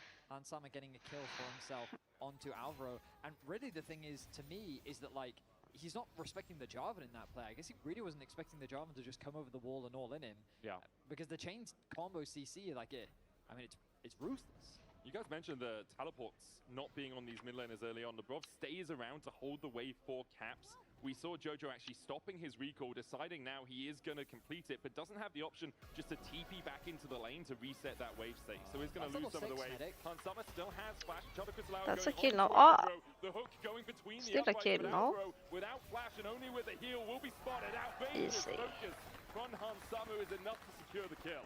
And MKOI, they're trying to go for too much at once. Jojo's here. Hansama still has flash. No, He's Lavrov. gonna use it to get across the wall. Ace in the hole. Lavrov could Ah! go, but he doesn't. Jojo flashes forward as well. Caps not moving from the mid lane means that Lavrov here Wing is states. all on his If you just lonesome. not He'll go watch, down we're MKOI's the lane problem, too. I think. A much needed roam from Jojo to get involved in the map. This bot lane was getting so violent. Quite the and investment, they just needed it open to go the bots. way of Koi. So involving the Rise was a much needed play. In a 2 versus 1, Hans basically able to push them back. The arrival of Lavrov swing the bot lane 2v2 in their favor. Alvaro drops, but then Jojo arrives. The thing is, really intelligent roam here by when Jojo, Lavrov because starts we passing saw like this, that mid Hansama lane is was always frozen. dead. So Jojo just says, I don't care about the mid wave. You guys are fist fighting on bot. I will move. Even if Lavrov blocks the ulti, Jojo's still gonna finish Hansama. And with that, it's 2 kills going for the way of MKOI. And Jojo, even though he lost that wave, gets himself a kill. Now has a 450 gold lead over Caps on this Talia. I think he should work mid to Rise. Already stacking up for him. Sacrifice Jojo himself. already built up about a 15 CS lead in the matchup as well. And we talked about it in game 1, but I do think that Jojo is the guy that does push Caps like this in the laning phase. He's not afraid to play in your face. I could order a He's wrap. not afraid to find his own leads. And also it helps that Elyoya is ready to cover him, which we've seen a couple times already in this game. Even if he doesn't gank, he's just in the vicinity to try and put some pressure down onto Caps. We haven't looked much That wasn't up towards sarcasm. the top side. Yeah, Broken Blade on this yeah, it rumble, wasn't as from me either. expected, has developed a lead over Mirwin, about 700 gold his advantage. But when he starts Now with pathing completed towards Leander, river, where he's Mirwin not doesn't gonna have the reach in Phoenix time look anyway, yet. so... It's gonna be hard for Mirwin until he gets that first real sizable magic resist item to deal with this rumble, at least in the lane. Also, knowing that Stumond is on this side of the map because he's just taking the grubs means that Mirwin does have to play a little bit more passive. Elyoya using that time though to come down towards the bottom side. Enchanted Crystal Arrow, Ignite on Super, he'll cleanse it away. Lavrov, You still flashes? yeah, he did, and immediately got knocked I out. can't He watch. face-planted Yeah. on that Kit Kat, but wanted to take a quick break, I mean, it seems. it felt like G2 knew that Elyoya were there because they were like respecting, and Skumon is invading their top side. But I think Lavrov thought if he lands the hook on Supa, they can trade 1 for 1, and they did do a lot of damage, so if he was actually able to land it, maybe it would have been a different story, but it ends up being MKOI being able to crash the wave, and now it's Supa with a near 1,000 gold lead. It's just been a fist fight in the bottom I'm a lane. Mickey Swinging fan, so my between two answer's AD gonna be carries. biased. At the I end of the can't day, answer. both AD carries in a good spot for their respective teams. Of course, it is Supa that has that early advantage. He's actually sticking around for another wave as Broken Blade drops the ulti top. Mirwin here, even with the Flame Spitter and those Electro Harpoons, can tank up that damage. Has enough magic resist to do so, but will continuously be chunked out. Elyoya coming up here. With Drake up in a minute's time, Broken Blade might not think about the fact that Should I Elyoya could order? be there. There's also the possibility of Jojo moving up with the Realm Warp, but immediately runs back I don't to what know. pings I coming don't up from think I G2. should. Broken Blade respects the fact Maybe I should. that perhaps If there's you someone two there. Alvaro start gonna get losing this caught out game, by I'll Stumon with order that initial food. knockup. Alvaro does have the flash, will use it. Also holding on to that encore. Flash under tower for Alvaro. Yeah, but I yeah, realized Supa's that. on his way. And Jojo is kind It's of feel eyeing bad, the like who's realm gonna warp across. deliver my food at 2 Right a.m. out, and Hansama secures the kill. 30 seconds on the Drake. Alvaro will be up in about 13. So we're just taking it in turns, trading support kills. Yeah. I mean, look, 3-1-1 for Hans, 3-1-1 for Super, 1-3-1 for Lepov, 0-3-3 for Alvaro. The supports have not had a lot of fun in this game, I would say. Yeah, we're contributing to both the Nautilus Death Fund and the Skarner Relief Fund by killing the Seraphine as much as possible. I just feel like I Dragging feel down 8 sick seconds even with the thinking numbers about advantage. G2 eating have like position, instant but ramen right It now. looks like after investing so much in getting that kill, they want to get the reset off. The Storm Razor completed as well for Super, puts him in a nice spot to contest this trade. Skewmon just hit level 9. Elyoya yet to hit level 8. That's a great point, yeah. Really efficient pathing by Skewmon here as he I looks would for order Jojo, a chicken forces the wrap. ghost. Drake is up, and Lebrov is a bit delayed, so it's going to be MKOI starting that up. No, yeah, they've started it up, but G2, they want to contest. Medium. Let's watch this fight. Drake Gör vi getting the nästan slowest ult. TP behind here by BB. No equalizer for him. Arrow's going to hit onto Elioya. Crescent guard Didn't out really and right the oh, cycling shot back, caps. and the shield from the locket still rooted. Oh. Volley over the wall will kill off Alvaro. Elioya It's pulls fine second, though. And now Jojo tries to join the fray, but immediately is knocked up. The Broken chase Blade is here. continues for Skewmon, and Super, the last man standing, but he'll burn where he stands. BB. Can we get a chrono break? Under the tower as G2 clean up the fight. And it's BB with the teleport that makes the difference. Mirwin doesn't have it to match it, so even I think though it starts G2 off picked quite the good for Talia him, away the so gap's that like way too deep. It Koi still can't doesn't abuse the matter. chrono It's a break 4 in versus later in the 5. series, you know. BB is here and he is burning them down. Mirwin tries to push in this top side, but it's going to be the Drake going to G2 and 4 kills for G2. I think that Jojo just arrived late to the fight as well. He did have the round warp, but he ultimately round warped to his death. G2 recognized that they could create the numbers advantage even quicker than their opposition, and their collapse was so fast that Koi didn't really have a good response. That is now a 2.3k gold lead going the way of G2. They have 2 dragons to their name. They have the grubs as well. Everything just looking G2's way here in game 2. BB on this rumble, 1,000 gold ahead. Mirwin didn't have teleport, so wasn't going to be Is able to the join one that play game? anyway. But I remember the days when It's just Broken 3 Blade on games rumble, today. it was just something we didn't see. Like last year, Rumble and Jace, Rumble and Jace. We asked for it over and over again. Now we've seen him on it a couple of times this split. This is the 4th. There's one. He's dead Two now. of those. Alvaro with the heal. Broken Blade flashing forward. Auto's enough. Wait, is Broken Blade Went dead? into the danger zone, overheated, and still Killing manages us. to Oh. get himself out. Okay. Super has to cleanse the arrow that came from the mid lane from Hans Summer. And Broken Blade Hello, should be able to Sirian. back away here. Maybe we'll stay around. He is on a ward. BB has the equalizer. I'm in two to dying. Just look to clear this wave. Lebrov comes across. Today I'm Super's gonna get dying. slowed. Bonk. The flash available for the Caitlyn. The Cataclysm Where 2 is for that? Skewmon. Puts him in the cage. Flash away. Flash forward. Skewmon finds another. G2 taking control of the game. Wind becomes lightning. And Skewmon not caught by it. I don't know, it looks like a On G2 win. MKOI as he G2 walks are away. G2 Just are just getting everything here. getting stronger and Elyoya stronger. maybe wants to try to get something Koi going, but there's fumbling. nothing left in the tank. Soup and Alvaro both end up falling, while Hansama is just able to hit mid tower for free. And Skewmon and Lebrov were on vision. They knew that they were there. MKOI knew it. They thought they could react, but losing their AD carry too quickly and now losing the gold leads that they had I developed. think just Only feel sick because I 300 didn't gold sleep good. separates Jojo I don't think and I'm even Super hungry. From Caps and Hansama in totality, and on the rest of the map, all I'm seeing is blue. I mean, it's Hansama is 5 movement deaths for speed Alvaro in this game. maxing. He has been the target. His positioning has not been great at times, and G2 have consistently tried to punish him, and they've ultimately succeeded.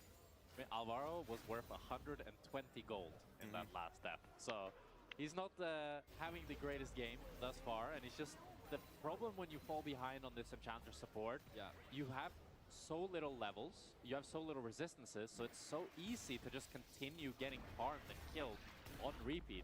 Whenever Skewmon has that ultimate, whenever BB has the equalizer, or even Lebrov just with a hook, it's so Not difficult going for Alvaro to actually have impact up until he Seekers gets on 2-3 Ash. items much Sounds more later. like I mean, it's why we see hook champions trading. into enchanters so often, right? Because of how effective they can be. Like, oh, I landed one piece of CC on you, you'll probably die. Kill him on repeat. Yeah, exactly. So once the snowball starts, it becomes very difficult to stop. The good news for Koi is they You can will do secure it the off first Spar. tower of the game, so that's a nice injection of gold. Or in into the Jojo. same boat, Ulti committed onto kinda. Elyoya. Lebrov with the depth charge there for the follow-up. Kaelin still has a lot of damage.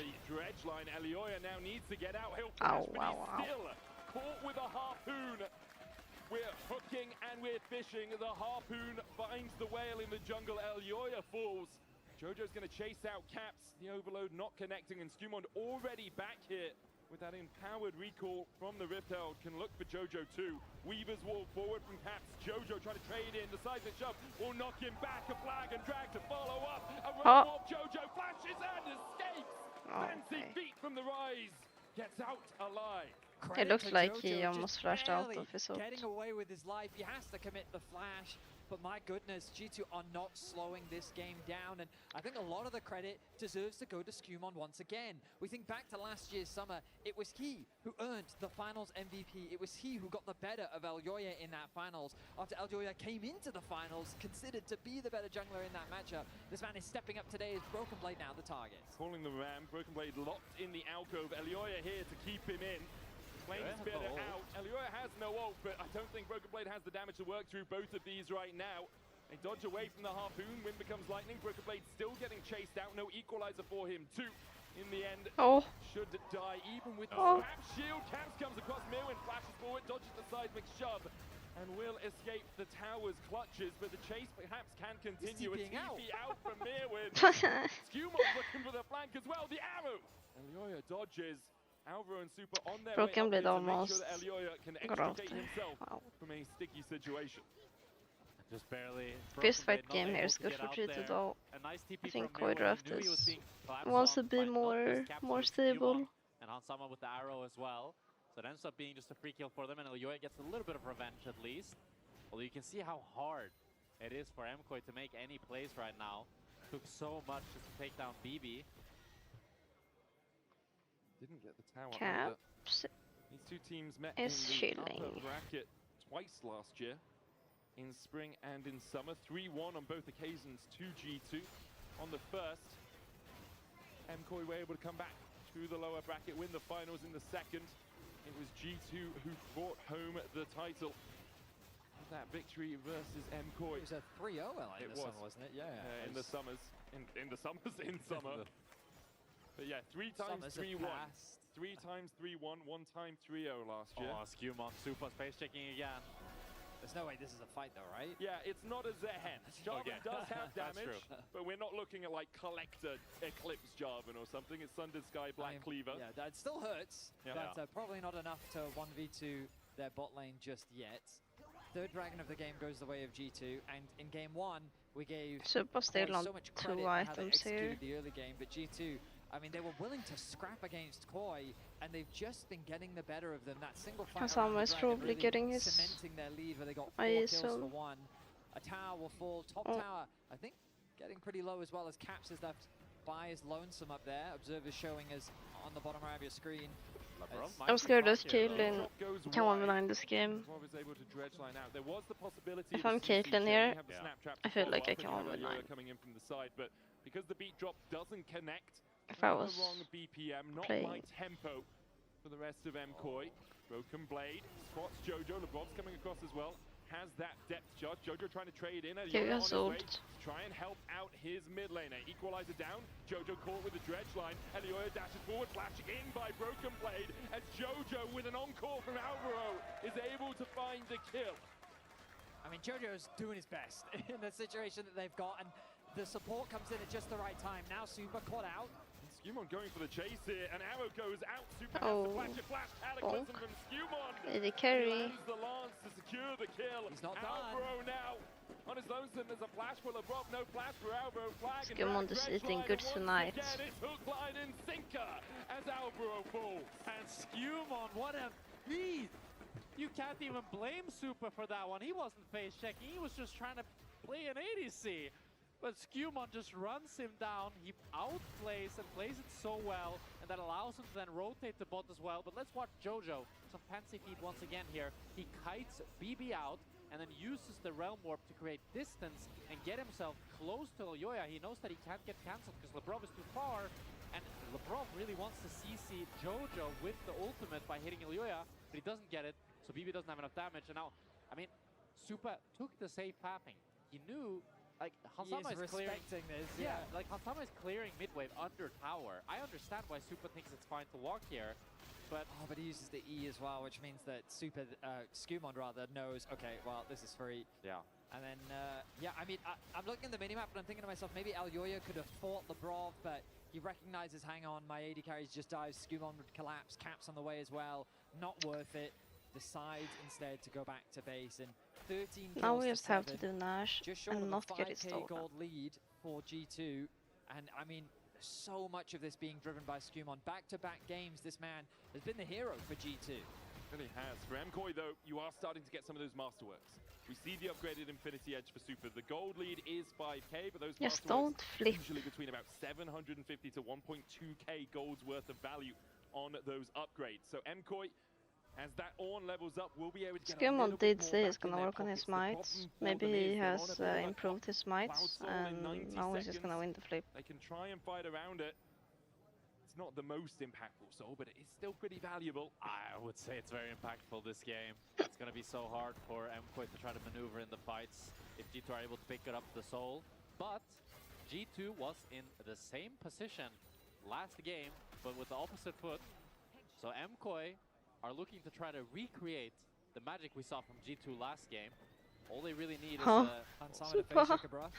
yeah, or You're so scary, like and not for G2. You scare your own team. PP from Mirin is quite the commitment. Bot wave, I think, is slow pushing in KOI's favor. They don't have a wave to play off in mid. With 40 seconds on the Dragon, G2 have enough time to go back to base and replenish wards, spend what gold they have. There's the Phantom Dancer now finished for Han, so he'll come into this fight with 3 items. Jojo, 2 levels behind, or a level and a half. Does have that Rod of Ages, now masterworked at 7 stacks. Needs 3 minutes more, but you do not have that time. Okay, they don't have that crazy setup here. It looks like G2 can just run down mid and try to force them out. MKOI need to try to hold this spot. Mirwin begins to back away. Camp's trying to get in from the top side of the play. Jojo retreating for now. If G2 manage to break this first line of defense, then a couple of snap traps. should be enough to fight this. Waiting for Lebrov if he steps further forward. Jojo, the hook, does not connect. Blast cone used by Lebrov.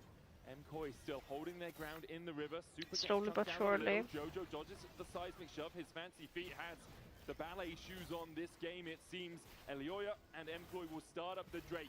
Hansama still has the arrow. Lebrov still has the depth charge. Dreadline lands onto Mirwin. Call of the Portal coming out. Equalizer on the backline. Encore for the follow-up. Wow, big surfing out. Elioya dives forward. A crescent guard. Yo-Yo is Mirwin on the front line. Skumon chased up towards the top side.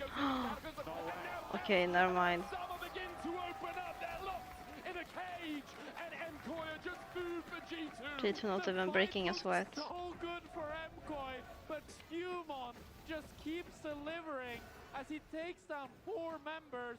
Caps with the Cloud Soul, takes down Jojo as well. It's an ace for G2. It's a soul This is for GG. G2, and it's probably going to be the I think Nash this one's as the GG. cherry on top.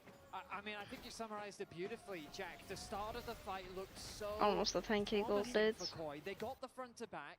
They start by picking off the support, and it looks so promising, but a lot of credit needs to be given to Broken Blade. Watch his equalizer.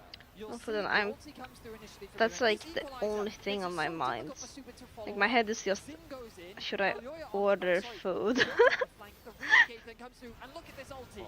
Connects onto 3, the combo connects with Caps, and they just melt the carries. Yo-Yo A step position too was far from KOI very was good all this whole Skumon fight, needed but to bring KOI to their knees. MKOI, a They team that got we so fucked. often praise for their team fighting. G2 here, just accepting the pressure. yes, I'm trying to Not think like buckling, just what I've eaten bending, today, and and I'm trying to breaking figure MKOI's hearts as they if dive I'm back in. actually A hungry, you Cloud Soul know? and a Baron, 2.5 minutes left on it here Like, do I for actually G2. need to eat? And what a performance overall from them. For MKOI, you're looking at the last dregs of hope, at least in this game. It is a best of 5. You have 3 more to try and reverse sweep. As far it's been a statement series from Skumon. Like, how I do think you a lot of know people if are you looking need at to Elioya eat? as one of the best junglers alongside maybe Yike. I think a lot of people were kind of down on the Skumon stocks, especially with the Yeah, but rough there are early no season small that G2 had. snacks. But this is the Skumon that we saw last summer. This is the Skumon that we saw dominate. I mean, And he also pulled Vanilla theirs, means that's really but unhealthy after that, foods he is or on the line. 60 16 literally Rice, you know? out of 18. Only missing Just 2 Rice. across the entirety of this game. I don't Now want G2 to once again with order that them two-lane split. microwave Push meats. for the bottom inhib. Tower No. will be able to take it. Can go for the inhib as well. Hans Summer unleashing his quiver onto it. Will take it down. G2 still have 90 seconds on the Baron. Skumon making If sure I that order a wrap everything and is I up. only eat MKOI half, tries it to should be defend safe the to mid eat lane in the for morning now. again, As right? Jojo split pushes. Someone's hitting the Nexus turret. That he is one down. They do respawn. Jojo now back. Has the Thing is, I'm actualizer not gonna eat a complete. proper And remember lunch. this from the regular season. Arrives I on don't a think base I'm waking defense up with the actualizer just completed. early. MKOI pull the rabbit out of the hat. Can they get a little bit of I don't sleight of have a hand? fridge. G2 not giving My them the fridge fight is for turned now. off. The mid inhib is down. The arrow goes in. The equalizer. GG. An actualizer does not beat an equalizer, it seems, as Jojo falls first. Mirwin still on that front line, but MKOI having to back away. Crescent guard out by Elioya. Like a wrap doesn't go bad in like Elioya falls as G2 wipe them away 8 hours. A 5-0 If you think about food, you're hungry. 27-minute win. That's not how it works. I always think about food. But G2 was willing to bring the fight to Koi, and they came out on top. Skumon having such an impressive series. First on the Zahin, now on the Jarvan. 6-0-15. What an impressive performance from this young man. Wrap never lasts 8 hours with Calmed me. down after that game 1, but they wanted to bring the heat even further up.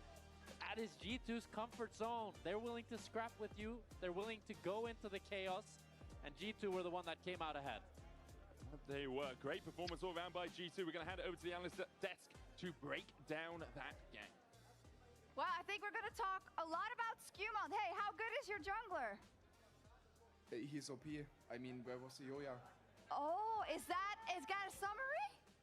I mean, that's a pretty good summary. I don't know what to say. Skumon, I think, making a name for himself, and I would say after these first 2 games, best jungler in the league. I think it was contested.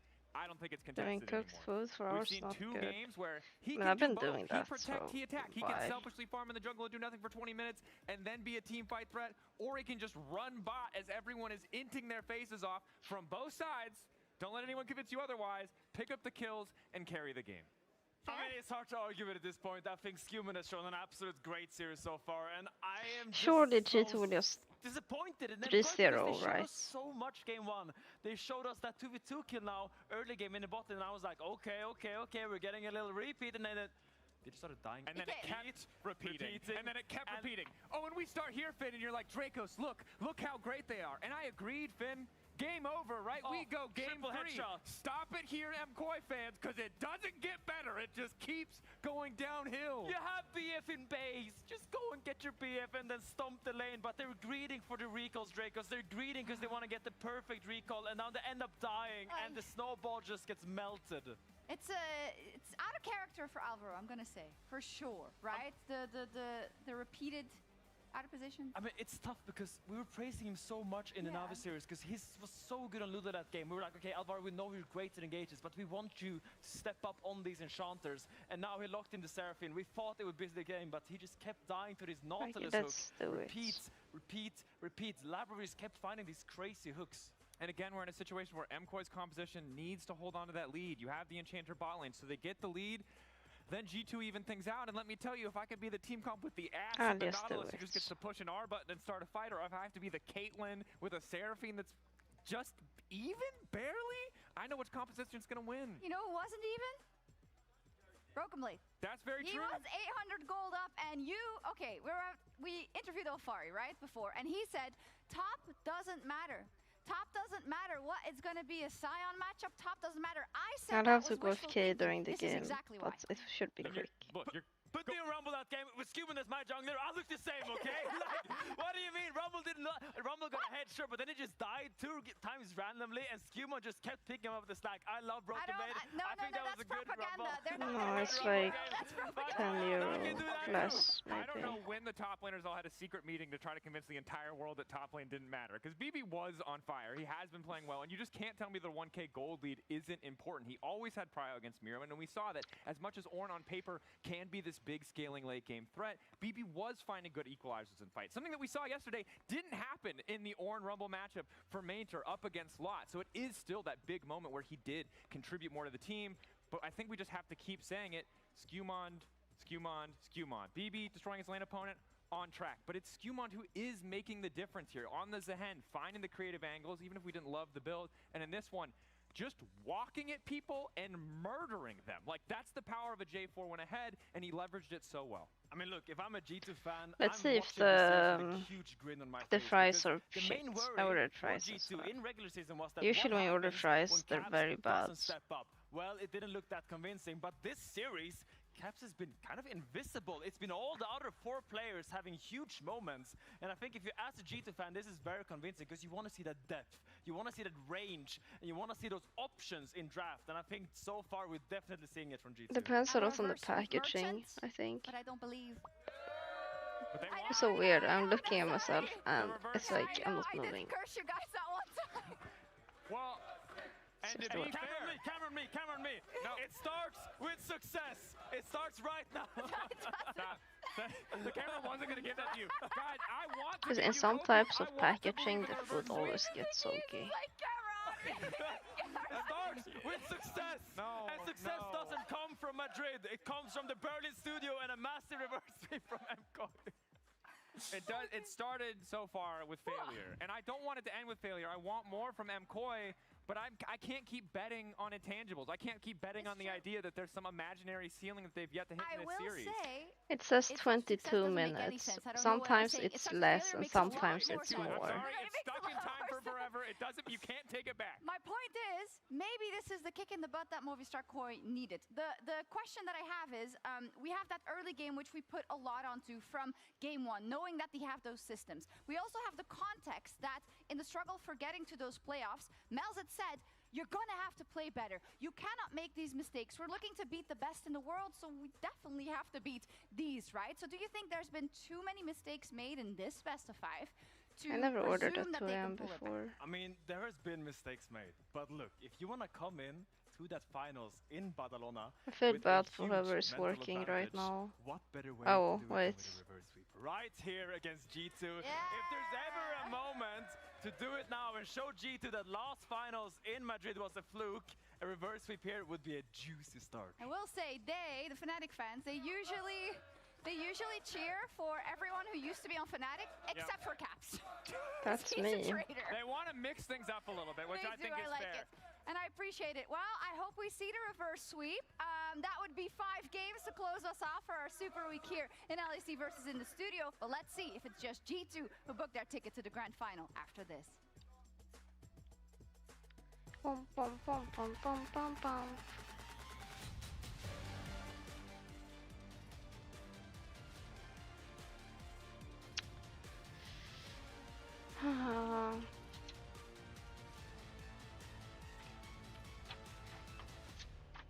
Maybe tomorrow I won't have any coffee at all.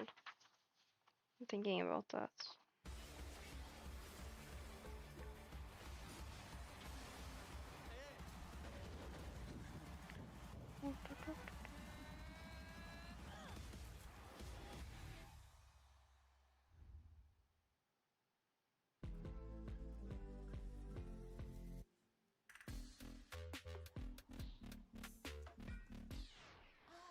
What's wrong with me today?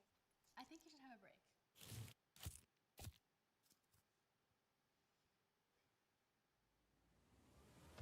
They really love cosplays, huh?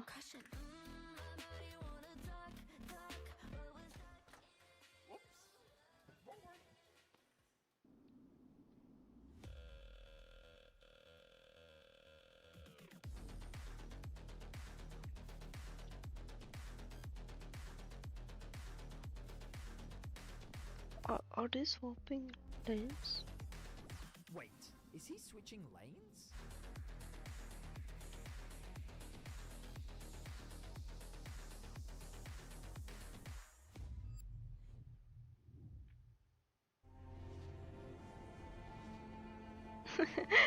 I think it's the only one that's kind of funny. I like it. Ah, I'm champion. Welcome to my shop. You'll need the right build. Choose wisely, because every upgrade brings you closer to the next I'm charging level. my phone, but it's not charging. So tell me, how will you level up?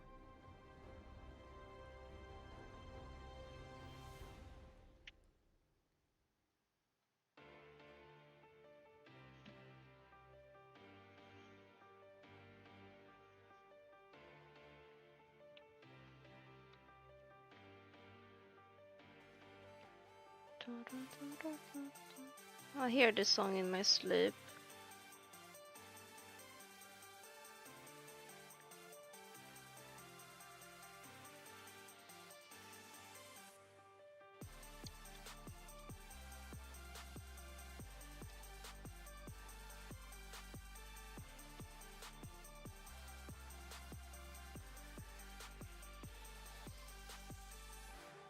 Yeah, I have it close, but I've ordered food now.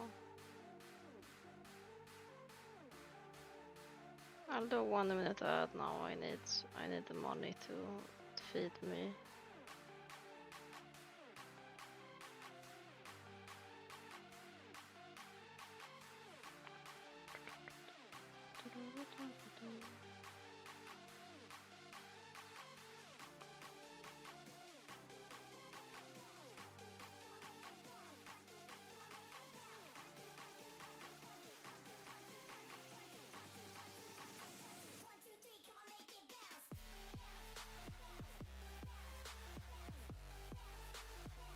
So no, oh, my bad. It's for you guys. It's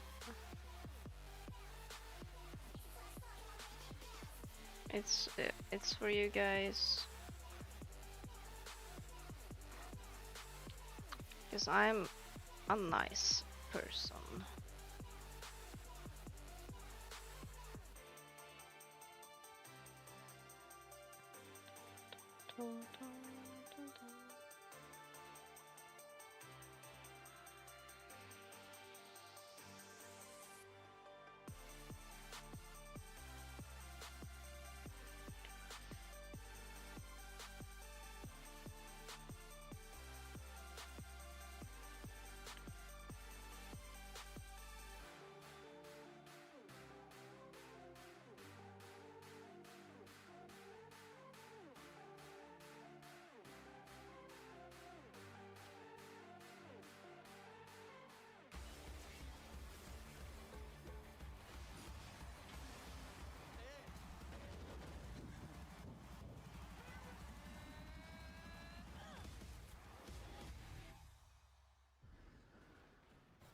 The route onto Alvaro. Hansama did get slowed by the beat drop. Skewmon here first. I'm just keeping an eye on the timer. Super! Holy! Nice on flash again. Nice. I will look him. Yeah, we kill. I'm going more as well. I wanna go more. I will. Yeah, chill. Just tank. I have a hook. Can you tank? He's dead. Give me. Good up. Look, Ares. Rumble low. Yeah. Nice. Now somebody talk to me right now. No. I'm not talking to you. Skill him and go Nash. Go guys. Do both. Welcome back. Oh, Sorry, no, I just wanted to understand. He said, okay, someone talk to me after this fight. And then Bruggemed goes, I will not talk to you after this fight. I want to understand what this dynamic is all about, because clearly there's some internal comms about communication. I think as soon as there's like a deliverer, it's gonna take 2 minutes, and then I have to get around.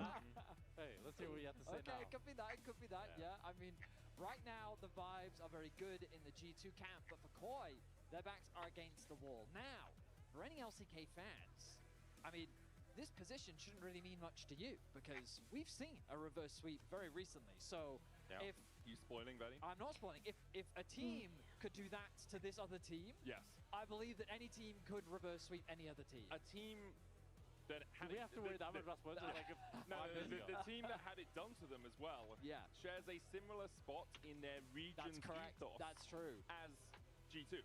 That's true. Yeah. It happened like yesterday, right? So it was more than yesterday. 2 days ago? 2 days ago, yeah. Guys, look at the results. Just did a quick bit of research. G2 last year No, there's no one. Yeah. They've made 9 finals in a row. It went from 15 to 20 minutes. This would be their 10th. Wow. Uh-oh. Which is an incredibly impressive feat. The last time they didn't make finals was all the way back in 2023, I believe. 2023? Yeah, when it was BDS versus Mad. My goodness. In the finals. Wow. Oh yeah. And that was a spring split, right? That was a spring split, yeah. Damn, that's crazy. Okay. And so, of course, the roster changed since then, right? Because that was the Mickey and Yike roster, and then last year they introduced Skumond and Lebrov. I mean, wow, what an impressive run they've been able to have. Koi, they're going to have to find the reverse sweep in order to try and end that streak. Of course, they could still go through the lower bracket. Yeah, I'll get it right before final fight. That's very, very true. They've only won like 7. Often I do tend to lose more in winter and in spring than later on in the year. Summer tends to be where they really ramp up. MKOI, the right of first selection, have chosen second pick. G2 have picked a blue side once again. So it's kind of a mirror of game 1. MKOI did choose to have second pick on. Oh, okay, we're in draft. Gwen and the Nami bans. On the red side, Varus and Azir. Yeah, those are some interesting bans from G2. Very like targeted, very niche. Very targeted. Yeah. So they want to deny Supa from having like a 1v9 carry potential. Okay, there's a driver, but he's very far away. Yunara? That's the one champion that is still up, and Helios is a pretty good matchup into it. That's going to be a first pick Yunara here for sure, right? But MKOI have got to know that's what's going to happen. So then what do you pick into the Yunara? Gwen ban. Are they picking Cassante? So they don't get the Corki Nami combo. Yeah. And then the Gwen would suggest that G2 is also looking at a Cassante topside as well, or at least some tankier option. Seems to be taking their time, but Yunara... At least I won't miss too much of the game, because I think so what's the trade here for Koi? What are you giving up? Or like, what is your priority? Because you have to expect the Yunara to come through. There is a picture on the picture in Discord. Maybe Aatrox? Yunara. Could be an Aatrox. I wonder if Koi will just take the Cassante then. There on the red side. They could flex it all the way to 5. Probably just going to be ADC Lucky, and I would expect the Corki, unless Supa has something else in store for us. It's going to be the Yeah, everyone said it looked like shit. I love the way you with a small amount of hope in your voice, you're like, unless Supa has something else for us. No, just going to be the Corki here for Supa. Tend to see junglers relatively early, but it's Aurora coming out. Aurora. I mean, it is going to be a flex, right? You can put it mid or top. I think we've seen Mirwin play it a few times, not this year, but in years past. This looked good. Yeah. I liked it. Very much feels like it's within his wheelhouse. And I've had better, but... Cassante. I think it's not good into Cassante though. Or it's like, it's whatever. I mean, it definitely is good into Cassante. Yeah, but it's not like... It's not like... But you don't outscale Cassante. Yeah, Cassante's fine into it, is more what I mean. Yeah. Mirwin actually has 3 times as many games on Aurora. Yep, there's the Cassante. 3 games on it all time, and Mirwin has 10. I wonder if there's Aurora top, or maybe it's just a flex. Jojo's is 1 of 3. Okay. Mirwin's is 50%. Okay. Both of them under their career win rates. Not the numbers you'd maybe hope to try to make this reverse sweep happen here. That's going to be the Lulu locked in for Lebrov. They have that Yunara Lulu combo. I don't love top lane. Koi draft looks so... I really like the foundation that G2 have in contrast to Koi's. It's a very solid mid. I feel like Aurora blind is a very risky thing to do. I think she really suffers from range.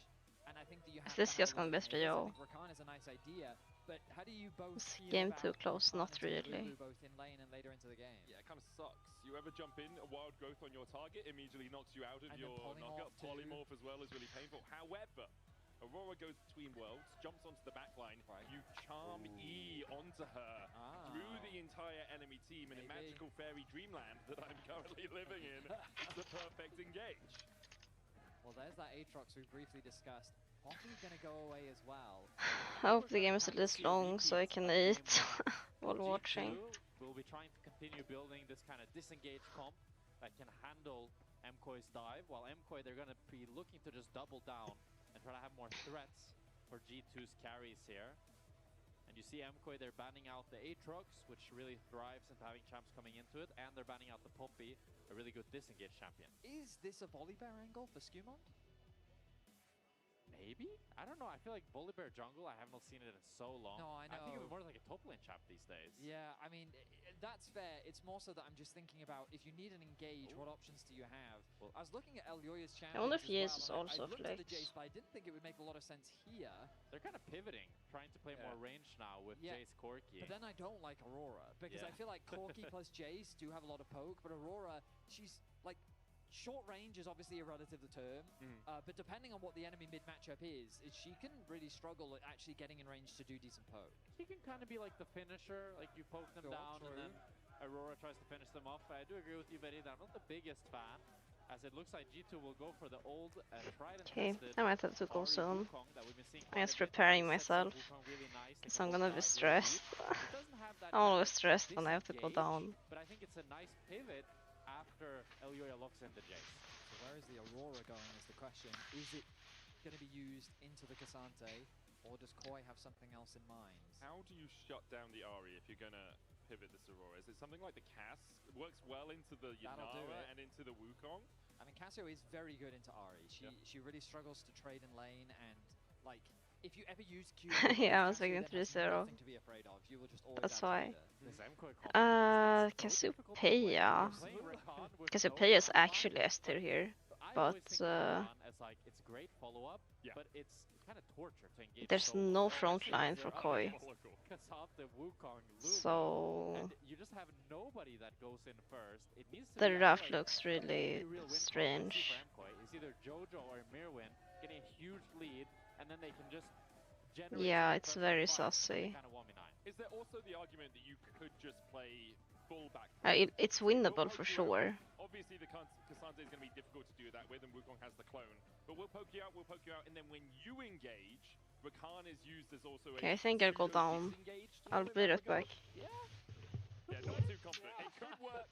I mean, I think if Rakan doesn't have to go in solo, if Skewbon goes too deep, there's definitely a world where I see Rakan peels that off nicely. But I feel like if Skewbon goes for a little flank, Caps plays the engage pretty well. G2 don't need to like fully commit in such a way that it's easy for MKOI to play.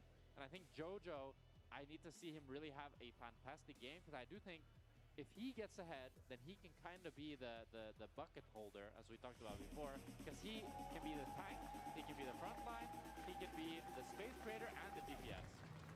Let's get into game 3 of this best of 5. G2 looking for their 10th final in a row. MKOI looking to get their 3rd, slowly beginning a little bit of a legacy here in the LEC. With a couple of wins under their name, we'll see if they can put G2 down into the lower brackets.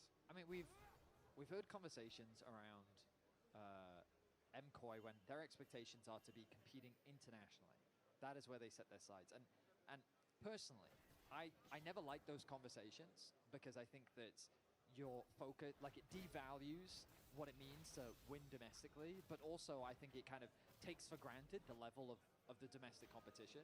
And I think that what we're seeing right now is like, it's also just very high expectations to then come in and just comfortably be better than everyone else. And right now we are seeing these silly mistakes that Melzet continues to put pressure on them about. And it's understandable why he gets so infuriated by them, because the ceiling of this team often feels so high, but then these silly mistakes are often what cost them very big games. I mean, I'm torn on it, because as a former pro, I always had it in my head, like, the reason and everything that motivated me was that one day to win Worlds, you know? It's like the dream. I think you always need to have a dream that pushes you to reach those ambitions and goals, but you also need to, like, take it one step at a time. Right. And for me, I think sometimes it can kind of feel like nearly like an excuse, like it's fine if we're bad right now, because at the end of the day, we have this larger reaching goal that we're going towards.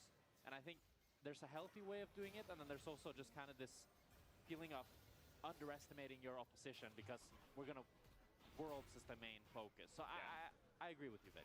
It's the sort of, we excuse mistakes now because we are scaling up. Well, I can tell you now, Melzet is not excusing anything. Oh, 100%, yeah. He is. 100%. Yeah, that man is holding his team to a very high standard, and they're going to need to deliver to bring about a reverse sweep. So we did talk about this Aurora versus Cassante matchup. Early on, it is horrible for the Cassante. Aurora is such a good lane bully. I do often prefer seeing her in top lane. Oh. What? Oh my god!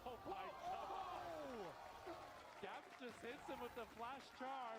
I mean, that's revenge for game one. TP's in front of his face, and then Caps finally gets to put the doubters to bed. And that's why he didn't mention his name. He was asked about the best mid laners. He said Yahoo, he said Popey, but Jojo was not on the list. Oh my goodness. And this is such a difficult matchup for Ari. He's been dodging those Qs very well. I want to get a replay back, see if he does the E flash, because that's what it felt like he did initially to channel it up. Elioya here going to keep Broken Blade in lane. Broken Blade, though, has healed up a ton with that Doran shield. Jojo did TP back, the charm going out. Yeah, there's not great at all. That lane not in a good position at all for Caps right now. Ooh, let's see the replay here. So it starts with... So the mana's quite low for Jojo. Yeah. He uses everything, and then Caps realizes, hang on a second. Oh, flash into E, yeah. Beautifully done. Oh, but great from Jojo with revenge! I mean, this mid lane matchup, it's delivering. Jojo.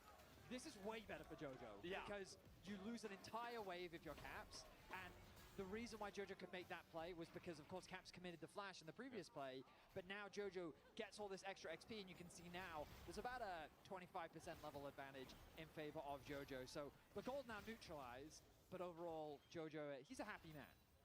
And one thing that we didn't touch on, I just noticed now, Mirwin is running the PTA. So really opting to go for this hard lane bully style, and it has resulted in him already having a 300 gold lead and around 2 waves lead. And I think that's a big reason, because in my head I thought the Cassandra, yeah, it's a bad matchup in the Aurora, but it wouldn't be such a struggle. But I think with that PTA, Mirwin has been able to just pretty much auto Broken Blade down and make his life really, really hard. Using that passive, the Spirit Abjuration as well, stacking up from your auto attacks on enemy champions to a bunch of max HP damage. And so, coming into this game, I kind of had this mental idea of, okay, you know what, I've been wrong about drafts many times throughout my career, and I'm open to being wrong about this one from KOI. While we have our doubts, I'm open to learning and seeing ways in which it can work. I might have to hold my breath here as both supports have made their way into mid lane. Alvaro. Ground entrance in from Alvaro, battle dance out. Elioya still looking for that flank position. Caps on the right side of the wall for a accelerated shock blast. Noxus blast going to hit. Jojo, though, still slow. Caps still chunked out. Miasma down. Will force Caps and Lebrov just to respect. This wave is so bad. So if Jojo and Alvaro can just hold this wave, force Caps to recall, the CS lead in mid will continue growing for Jojo. You can see that Caps, he really doesn't want to recall, but now he's so chunked. If Jojo's able to land a Q, Jojo also about to hit 6. I think one more minion is enough. Lebrov coming across. There we are. Jojo gets the petrifying gaze. Yeah, this is horrible. Caps hits 6 himself. Charm dodged by Jojo. Walks back to the lane. Oh, I like watching these two mid laners fight. You can see that they are not wasting any time trying to fight. That wave is in a really horrible spot for Caps still. But yeah, so the reason why I brought up that conversation about draft is because right now what we know is KOI have winning mid matchup, and they have winning top. And of course, Jojo dying 1v1, not ideal, but he rectified the situation by getting a 1v1 back. Polymorph going to get forced to flash away. Accelerated shot blast is going to land though, and now Super has a flank position. Heal coming out to try and get the extra movement speed. Valkyrie, Lebrov flashes away from the grand entrance and shields himself with the help picks to get himself out alive. G2 escaped the clutches, but with a phosphorus bomb. Super puts Lebrov in the dirt. and Elioya and Supa there able to start that fight. Elioya kind of baits them in with Supa being able to move, and alongside Jojo, since Caps was in the base, that was what sealed the deal and allowed MKOI to run them down and pick up that kill on Lebrov. There's now more fighting in mid. Caps dodges the petrifying gaze. Human looking to get in here as well. Still only level 5. Will hit 6 off 2 minions. Gets there, but Alvaro is in there in time to defend Jojo. Caps doesn't want to use another Spirit Rush forward. See what G2 were thinking. Needed a couple of minions to die in the way for Skewman to get towards that Cyclone. I mean, a lot of this series has been about bot lane, and I'm glad that we're finally getting to make it about mid, because both of these mid laners are hungry for that action. Jojo not connecting the ulti, opened up a window for G2 to try and find a play. Caps, his hit rate on the charms hasn't been the highest this game, but it looks like G2's looking for more. Skewman going in with a Cyclone onto Elioya. Second Cyclone with the decoy takes the kill. And Skewman says it can be about mid lane if you want it to be, but I've been running the Rift in the first 2 games. I'll take out Elioya. I mean, Skewman, he knew Elioya didn't have the flash, and he jumps on the opportunity. He gets him with the Cyclone. As more trades happening around mid, I mean, this game, there is no relaxation here. It just keeps going. In towards the bottom side onto Hansama. Super doesn't have the flash, nor does Alvaro. Help picks shield barrier out from Hansama as well. Super and Alvaro forced back to their tower. Caps low. Jojo has enough for a Noxious Blast from the Twin Fangs. Scumon's coming in from the side. This charm connects. Scumon dashes in with an Ember Strike. Accelerated Shock Blast. Flash forward. Knock back. Elioya here in time to save his Canadian mid. Neither of the teams want to give an inch here, as now Elioya back in the mid lane, backs Jojo up, and we can see that Jojo is continuing to get the upper hand on Caps here, as he's able to crash the wave and pick up a kill on Scumon, and that's going to be 3 grubs going over to MKOI. Elioya with fantastic timing. I mean, I was worried that Jojo was going way too deep, not respecting enemy jungle, but he had full faith that his jungler would come at just the right time. The hammer knockback, because Scumon, he tried to read the play. He was like, okay, Jojo might be able to get away from me. If I flash in front of him, I can land one more auto attack. Then the hammer formed to push him away, created enough space that Scumon couldn't actually land that last auto, meaning that KOI is able to come out ahead. I mean, it's crazy to think that there's only been 5 kills in this game. Like, the damage dealt must be crazy already. Yeah, I mean, Vetty, 3rd time's the charm. Let's hear the draft point. Do you want me to bring the Scumon sound back up? Everybody Gaze coming out. Miasma down. Spirit Rush from Caps is available, but he dashes away from the grand entrance, and now Scumon's here in time to make the play. A polymorph, the dash back in. Jojo gets the kill. Scumon gets 1 in response. Supports and junglers facing off in the mid lane now, as both the mid laners have been sent to an early grave. Good accelerated shot blast from Elioya will chunk out Scumon. All right, gentlemen, welcome to Fight Club. The only rules of Fight Club is that it has to be in mid lane and only 3 people are allowed at a time. And we have to talk about it. My goodness. It is Jojo that finds a kill. Super now fighting against Hansama. The AD carries don't want to be left out of the action just yet, but Alvaro can come in. Hansama uses the ultimate, can use those Kanmei steps to dash away. But this game, every time someone is on the same screen, there's an all-in. As Elioya uses the mid-fight to now pick up that Hextech Drake. As we go into the replay, it starts with Jojo flash ulting forward, doesn't get the Petrifying Gaze, but Caps is being ran down. He gets the ultimate. Then Caps, he wants to continue the play, so he dashes forward. Yeah, that was a Jojo mistake. gets the Q, takes him down, so it turns into a 1-for-1. Yeah, Caps was way too greedy with that. He should have just kept his distance. He thought that with the polymorph duration, maybe he could get in, land a charm, make it impossible for Jojo to actually move. But Jojo was able to come back out of the polymorph just in time in order to get that kill back. 2-2-1 the scoreline of Jojo. Still has a 400 gold lead. Has about a 2-wave advantage in that matchup as well. Top lane, okay, they're there. Meowin has built up a very healthy lead, but supports are back in mid lane. Junglers are hovering around the area as well. It's the but before that supports are back in mid lane. It's obvious, I bet supports will always be back in mid lane in this game. Drake up in 4 minutes time, a long time before we have to play around it. No real objectives on the map apart from the blood of your enemies. Hansama goes in with the barrier.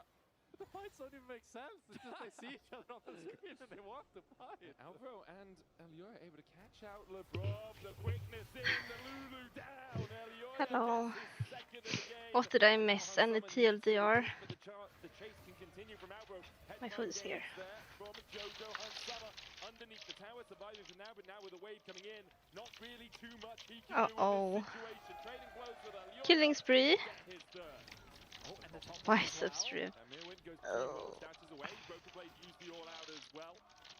I'm warm from going out. He tries to retreat, dodges the warding, and will heal himself up a little bit with that refillable. There's not a moment to breathe here. So, Scumon's looking for mid. Caps killed intet. I don't believe you. He's respecting it though, he's cautious. Lebrov once again in the mid lane, but here comes the cavalry from KOI. Good damage onto Caps. That's a Yumu's with a pickaxe and a longsword for Elioya. And this is I like the idea of going for these aggressive skirmishes because we said Shut up, would struggle to Wiseman. find engages. If your You're poke is strong jinxing. enough, you don't actually really need to find those engages. Everyone is half HP, and as we talked about in draft, you can use Meowin as a little bit of a finisher.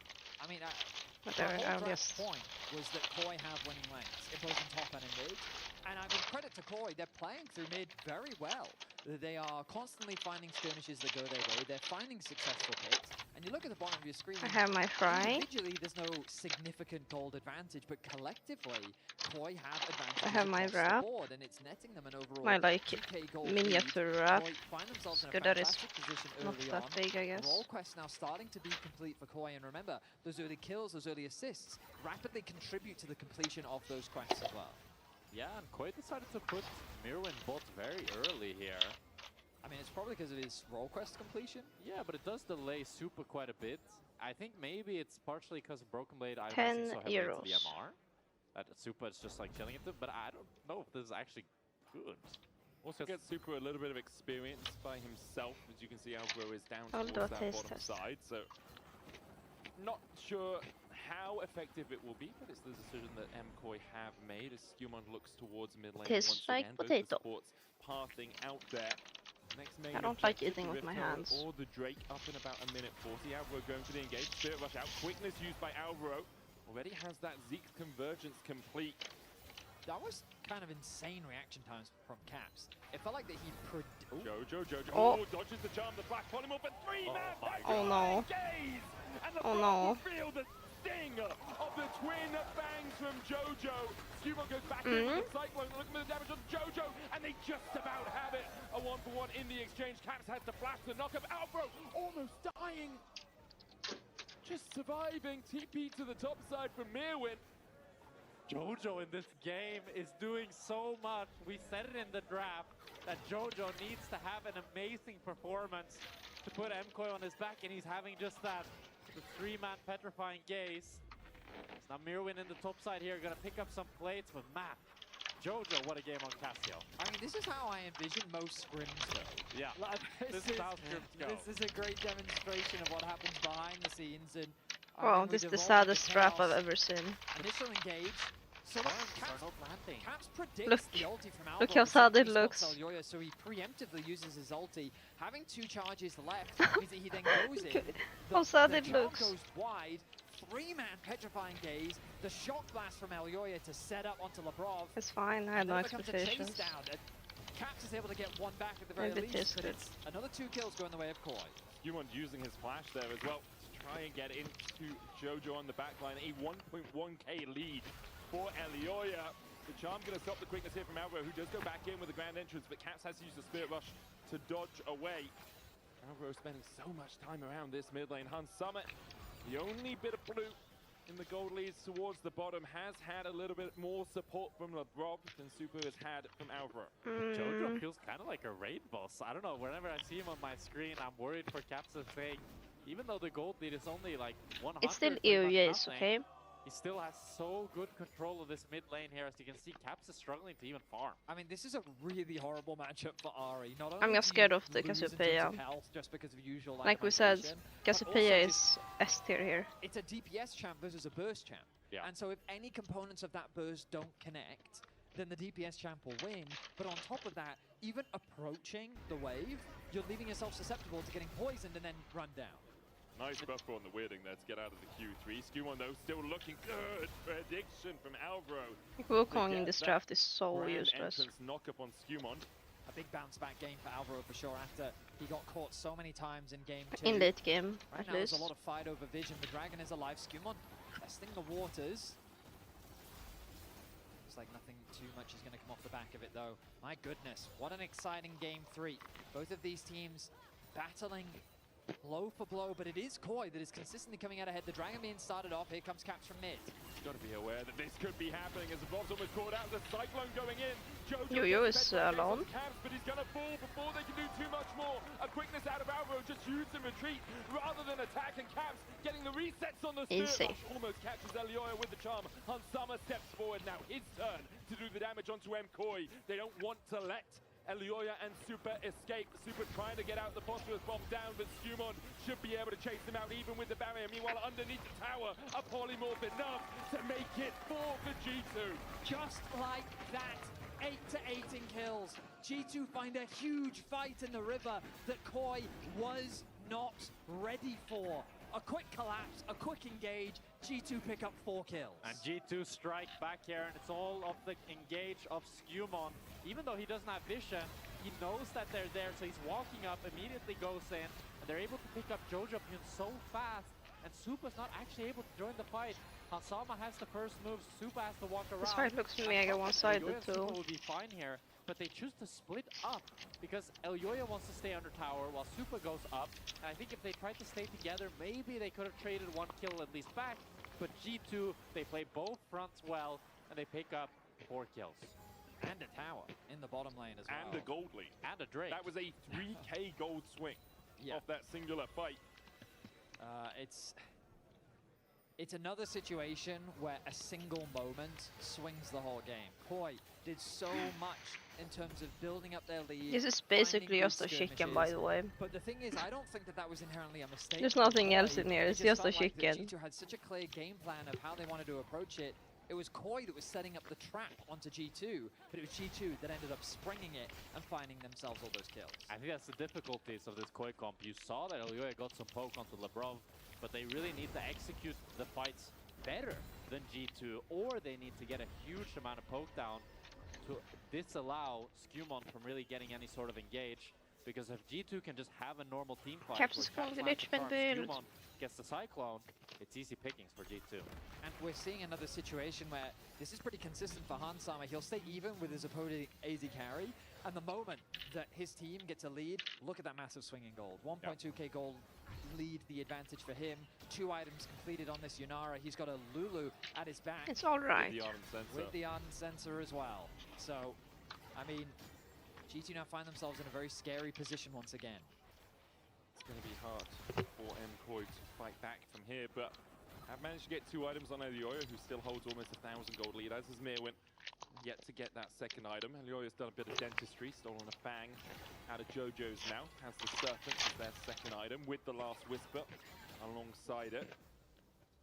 And for Jojo, trying to get up towards that second item himself, but Caps Lichbane Malignance already complete. Fiend Hunter Bolt's Kraken Slayer for Hansama. Some mosquito in my room. Been put in a side lane to try and deal with Broken Blade. But Broken Blade turn the lights off and trap it. Is able to survive Caps. Wow. Just gets out, and now Skumon's going to jump onto Mirwin. No Between Worlds, no flash on the Aurora. Don't do it. To try and go across the veil, but unable to escape the clutches of the Cyclone. Pulled in to the eye of the storm as Skumon claims his 4. Caps was really thinking about going back in to see if he could get that kill. Mirwin coming so close to securing that kill, but it's another pick going the way of G2. And it feels like the game is quickly slipping out of the hands of KOI. The early game, even though it was chaotic, I'm getting bullied here, yeah. That's how it feels to be in the spotlight. How these skirmishes would go, but now the game feels as though it is G2 dictating the pace. 2 minutes until Dragon. No, you know what fits. The Baron alive. I don't expect that to be the next objective. These outer towers likely going to be what G2 is focusing on. And the problem is that MKOI are kind of fumbling with the stronger pieces. They're fighting around Jojo that had a big lead on Caps, and they still lost. Mirwin, who was level 14 to Caps level 12 there, nearly solo killed them. Still, it's Skumon that's there first, so Mirwin ends up falling now and losing a little bit of that lead that he had on Broken Blade. And just these cumulative leads that G2 are claiming back is allowing them to have control of the map. As you see Caps take that top tower, push it out. Well, this game, the Drakes are split, so it could be a very long game. How dominant Jojo was in the mid lane matchup. Once you free that Ahri up to move around to these side lanes, she becomes a lot more confident mid lane. Gorgeous Valkyrie away. G2 eyes set on the tower. Still have the Rift held in pocket as well for Skumon. 3 towers to 0 right now for G2. KOI, how do they find ways back into this game? Well, this will be a nice advantage picked up for Mirwin. He'll secure that top tower. The Grubs will finish that one off. Against Caps in the side lane, he still has a 2-level lead for now. He'll definitely still win out in that matchup. And I guess I'm thinking about these team fights, and I'm just looking at that build for Broken Blade. He is 0-0-0 in this game, but I'm telling you right now that if they were to play 5v5, he would become a very difficult wall to move. Kanik Rukun and the Jack Show, so powerful in these positions. You need to try and work your way around him. Thank That's you. what Mirwin's doing in the mid lane, looking for Lebrov, good damage. Lebrov is like almost 10 HP. I shot their life. Dodge away in time. Lebrov now has the base. Oh, Skumon. I mean, G2, I think they'll have to concede this Drake just due to Mirwin's chunk here onto Lebrov. Nice poke coming through from KOI. These are the type of plays that Koi definitely need to be making. It'll give them priority. I don't know on how to that feel bot about river. this Aurora Jojo's build. going to push out an extra wave as well. And Caps is heading top. He does have the TP if they want to try and contest, but it looks like they're quite happy giving up this third one. It's only the second Drake for MKOI, third Drake of the game, as you say, Betty. So no soul point, no Like, I don't real want to say threat, it's wrong. just Except, you know, yeah, LeBron got a little poked out. It's That's just- okay. Yeah, as you say, Mehdi, it's not the I end don't of the world for G2, but we can kind of see how MKOI wants to play. Mirwin, Elyoya, Supa, any of these champions, they're capable of doing a lot of burst. Oh, getting Mirwin big could look poke. on some here. The quickness used onto Mirwin. There's two atomized. Immediately deleted, and now Skewmon and Caps are being Kansam has focused on. disappeared. A beautiful pick from Koi. A small positioning error from G2 quickly converts into 2 kills. Alvaro in a position to try and shepherd G2 into maybe another pick because Baron could be a possibility. Yeah, MKOI, they want more. They want to play for this Nash here. Alvaro putting vision, trying to Oh, stop losing Skewmon. Nash They're gonna just start like up the that. Nash. Skewmon does have the flash, he does have the smite, but he has no vision. Caps is Koi TPing will in. not let him steal Caps this. is gonna walk forward. Broken blade there as well with the teleport. Oh, A there's 3v5. Mirwin trying to get in with the weirding. Elyoya down to half HP. Super tanking the Baron for now. It's 6,000. Oh. The Cyclone going in. The Petrifying Gaze is going to buy one, but with the all out, they manage to kill off Elyoya. Caps dashing around with they the would just spear. die instead. It's 2 for naught for the 3v5. Broken blade dashing away. Shielding Skewmon. Flashes the wall. Caps looking for Super. Flashes it himself and still has the stopwatch. 3 for Nell and a 3v5. Make it 4. Jojo able to survive, but LeBron is here. Jojo. To chase out. Jojo, the polymorph, hunts Summer here in time. The Baron does the dirty work for G2 as they clean up the fight. This That was looks a bad then 3 good, then bad versus then good. 5. But Caps, Skewmon, and Broken Blade, they save the game for G2 as we watch the fight back here. It's Nash such a can't get good stolen if you combo can't finish from it. 5 head. Skewmon. But Jojo is doing so much damage, he's trying his best. And Supa is left in the side, he can't join the fight, and Caps just outplays him. I mean, Jojo does as much as he can in the fight. He gets a good petrifying gaze onto the 2 engaged members, but it's just not enough. Skewmon, I do not know what he ate for breakfast this morning, but he needs to be eating it every day that he comes and plays on stage, because what a monster series it has been Big for shit him. down indeed, LeBron wise and man. Hansama eventually rejoin the fight. 4 members drop on the side of Koi. They take Skewmon out in exchange, but the Baron is stopped, and G2 win another big fight. What I love about that from G2 is that a lot of times when you're...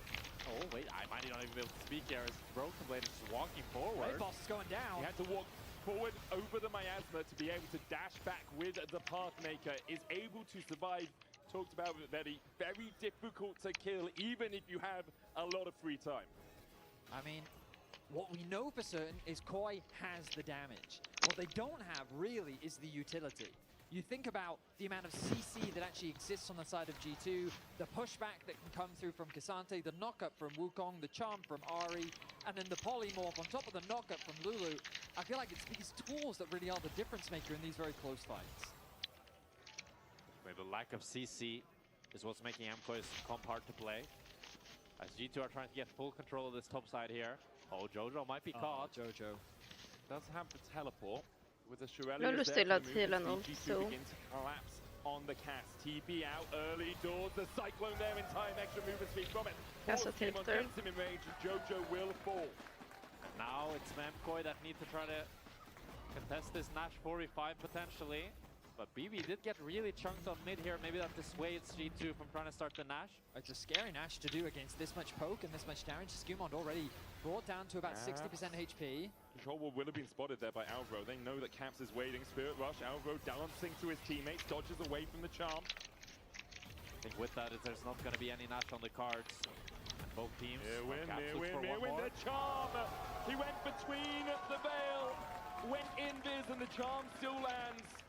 Caps finding his man. Looks for Alvaro as well, who has the grand Surely Aurora could have flashed. And G2 still caught off the Baron for now. Good commentary, I'm busy. Starting off the Baron with Jojo back on the map, especially with Dragon in 50 seconds. They don't want to allow Can't Koi you to go see on that the I'm sole point, busy but right this now? could be a win condition for Koi. The gold, yes, it is in favor of G2, but it's not insurmountable just yet.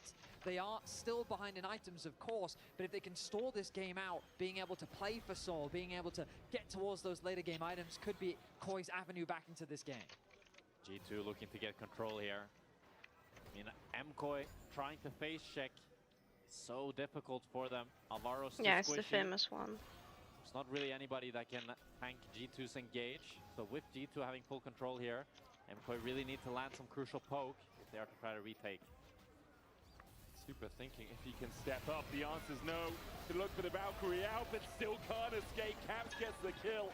Now 7-2 and 5 on this RE. A 3k gold lead for him as he looks to chase Caps down is Alvaro. having fun, I think. Caps, does he land the charm? He gets it onto Alvaro, but he's still quite tanky. He's going to be forced to burn the ulti, but that's going to be a Nash start from G2. It's a 4 versus 5. MKOI needs to try to find the same miracle energy Eyes that on G2 had. Jojo.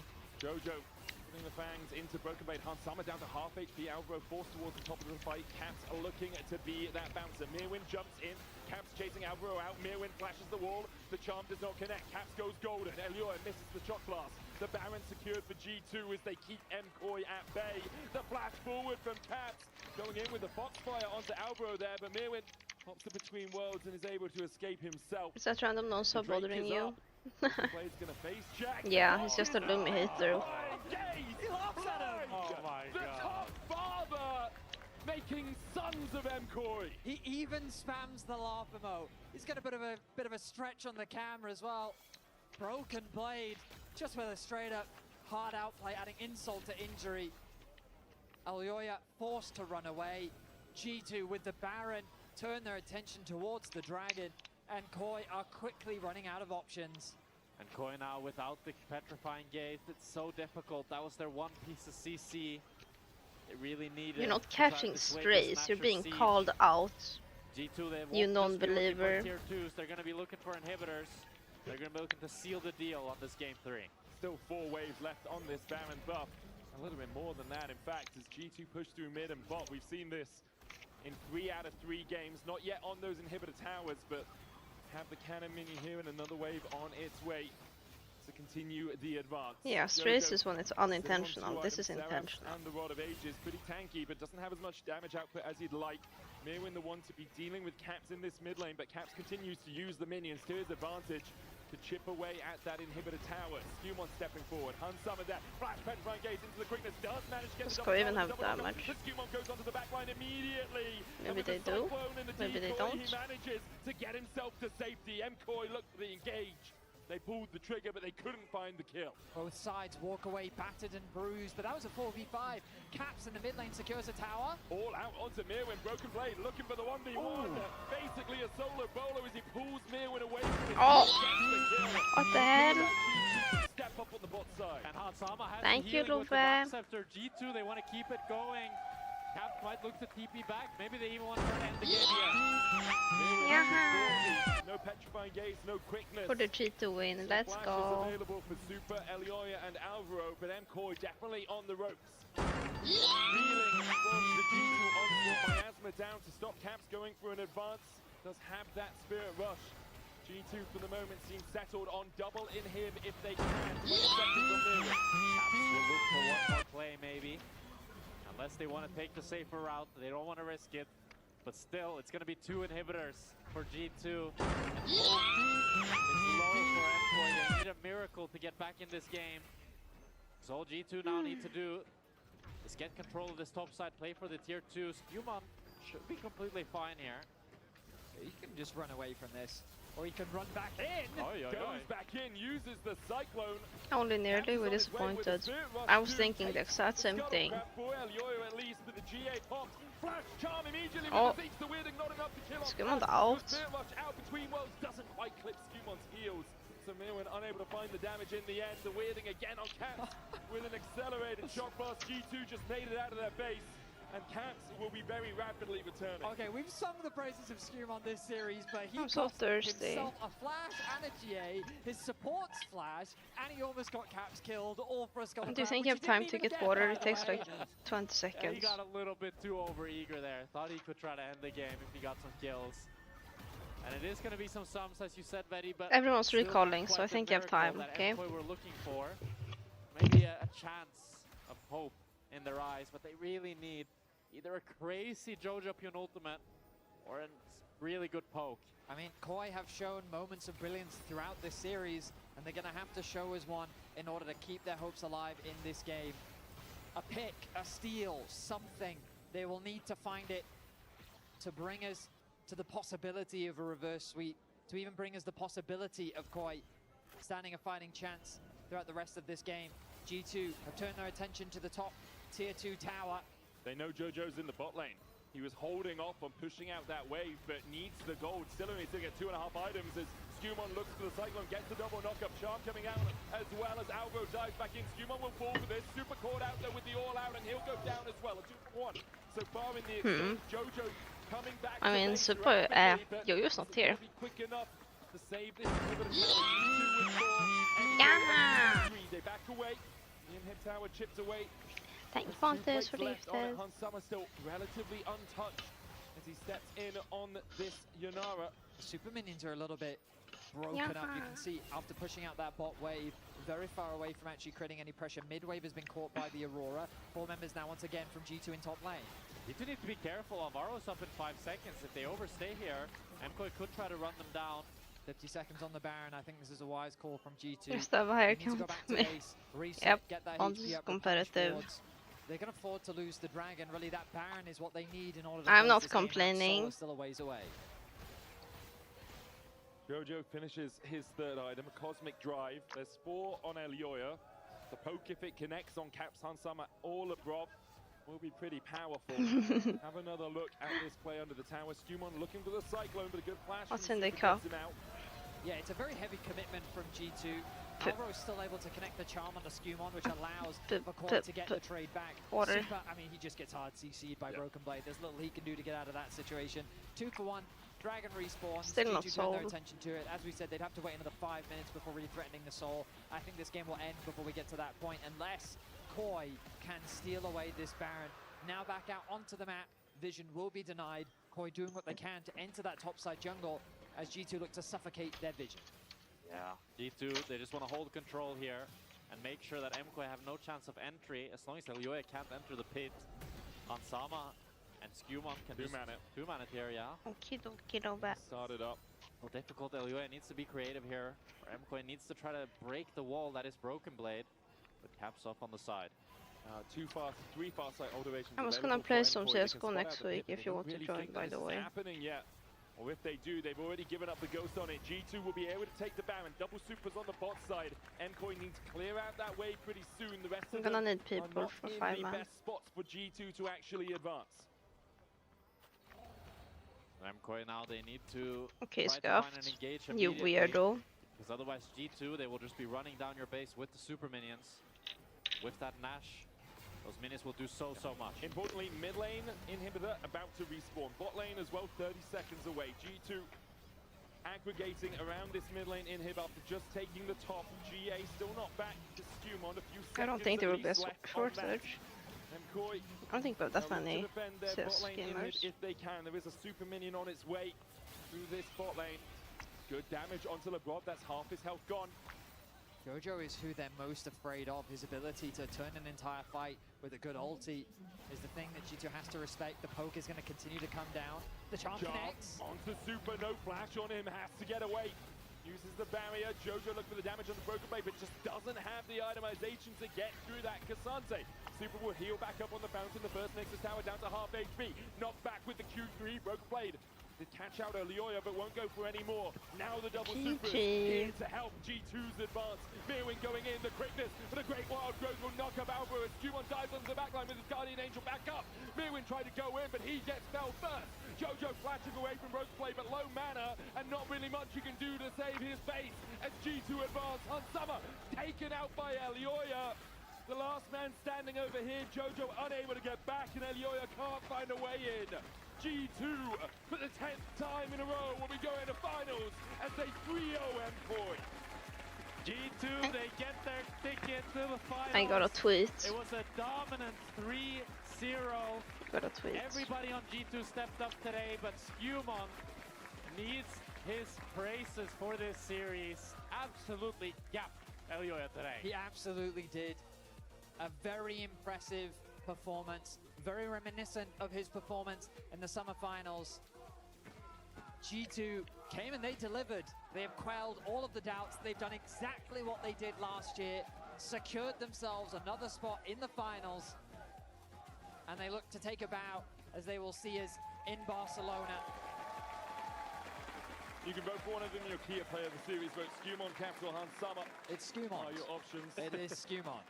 He is your player of the series. And Caps also had a really good series. As did Hans Sommer. So, I mean, he had a good game 3, I feel.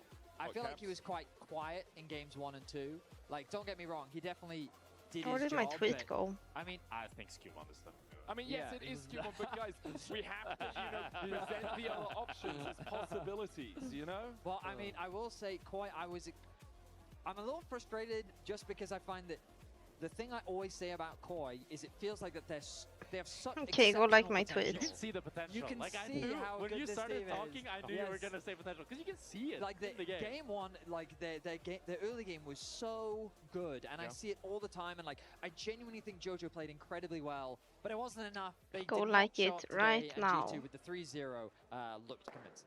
Jack, you want to do the toss? We now have PDL with Shock, Strakos, a Broken Blade, and the jungle goat himself, Skumont. Well done, Jack, and well done to G2 Esports. They booked their tickets directly to the grand final next week in Barcelona. Many would I don't say usually use that emote, but it felt fitting here, okay? Were Don't you people agree? wrong to underestimate you before the playoffs?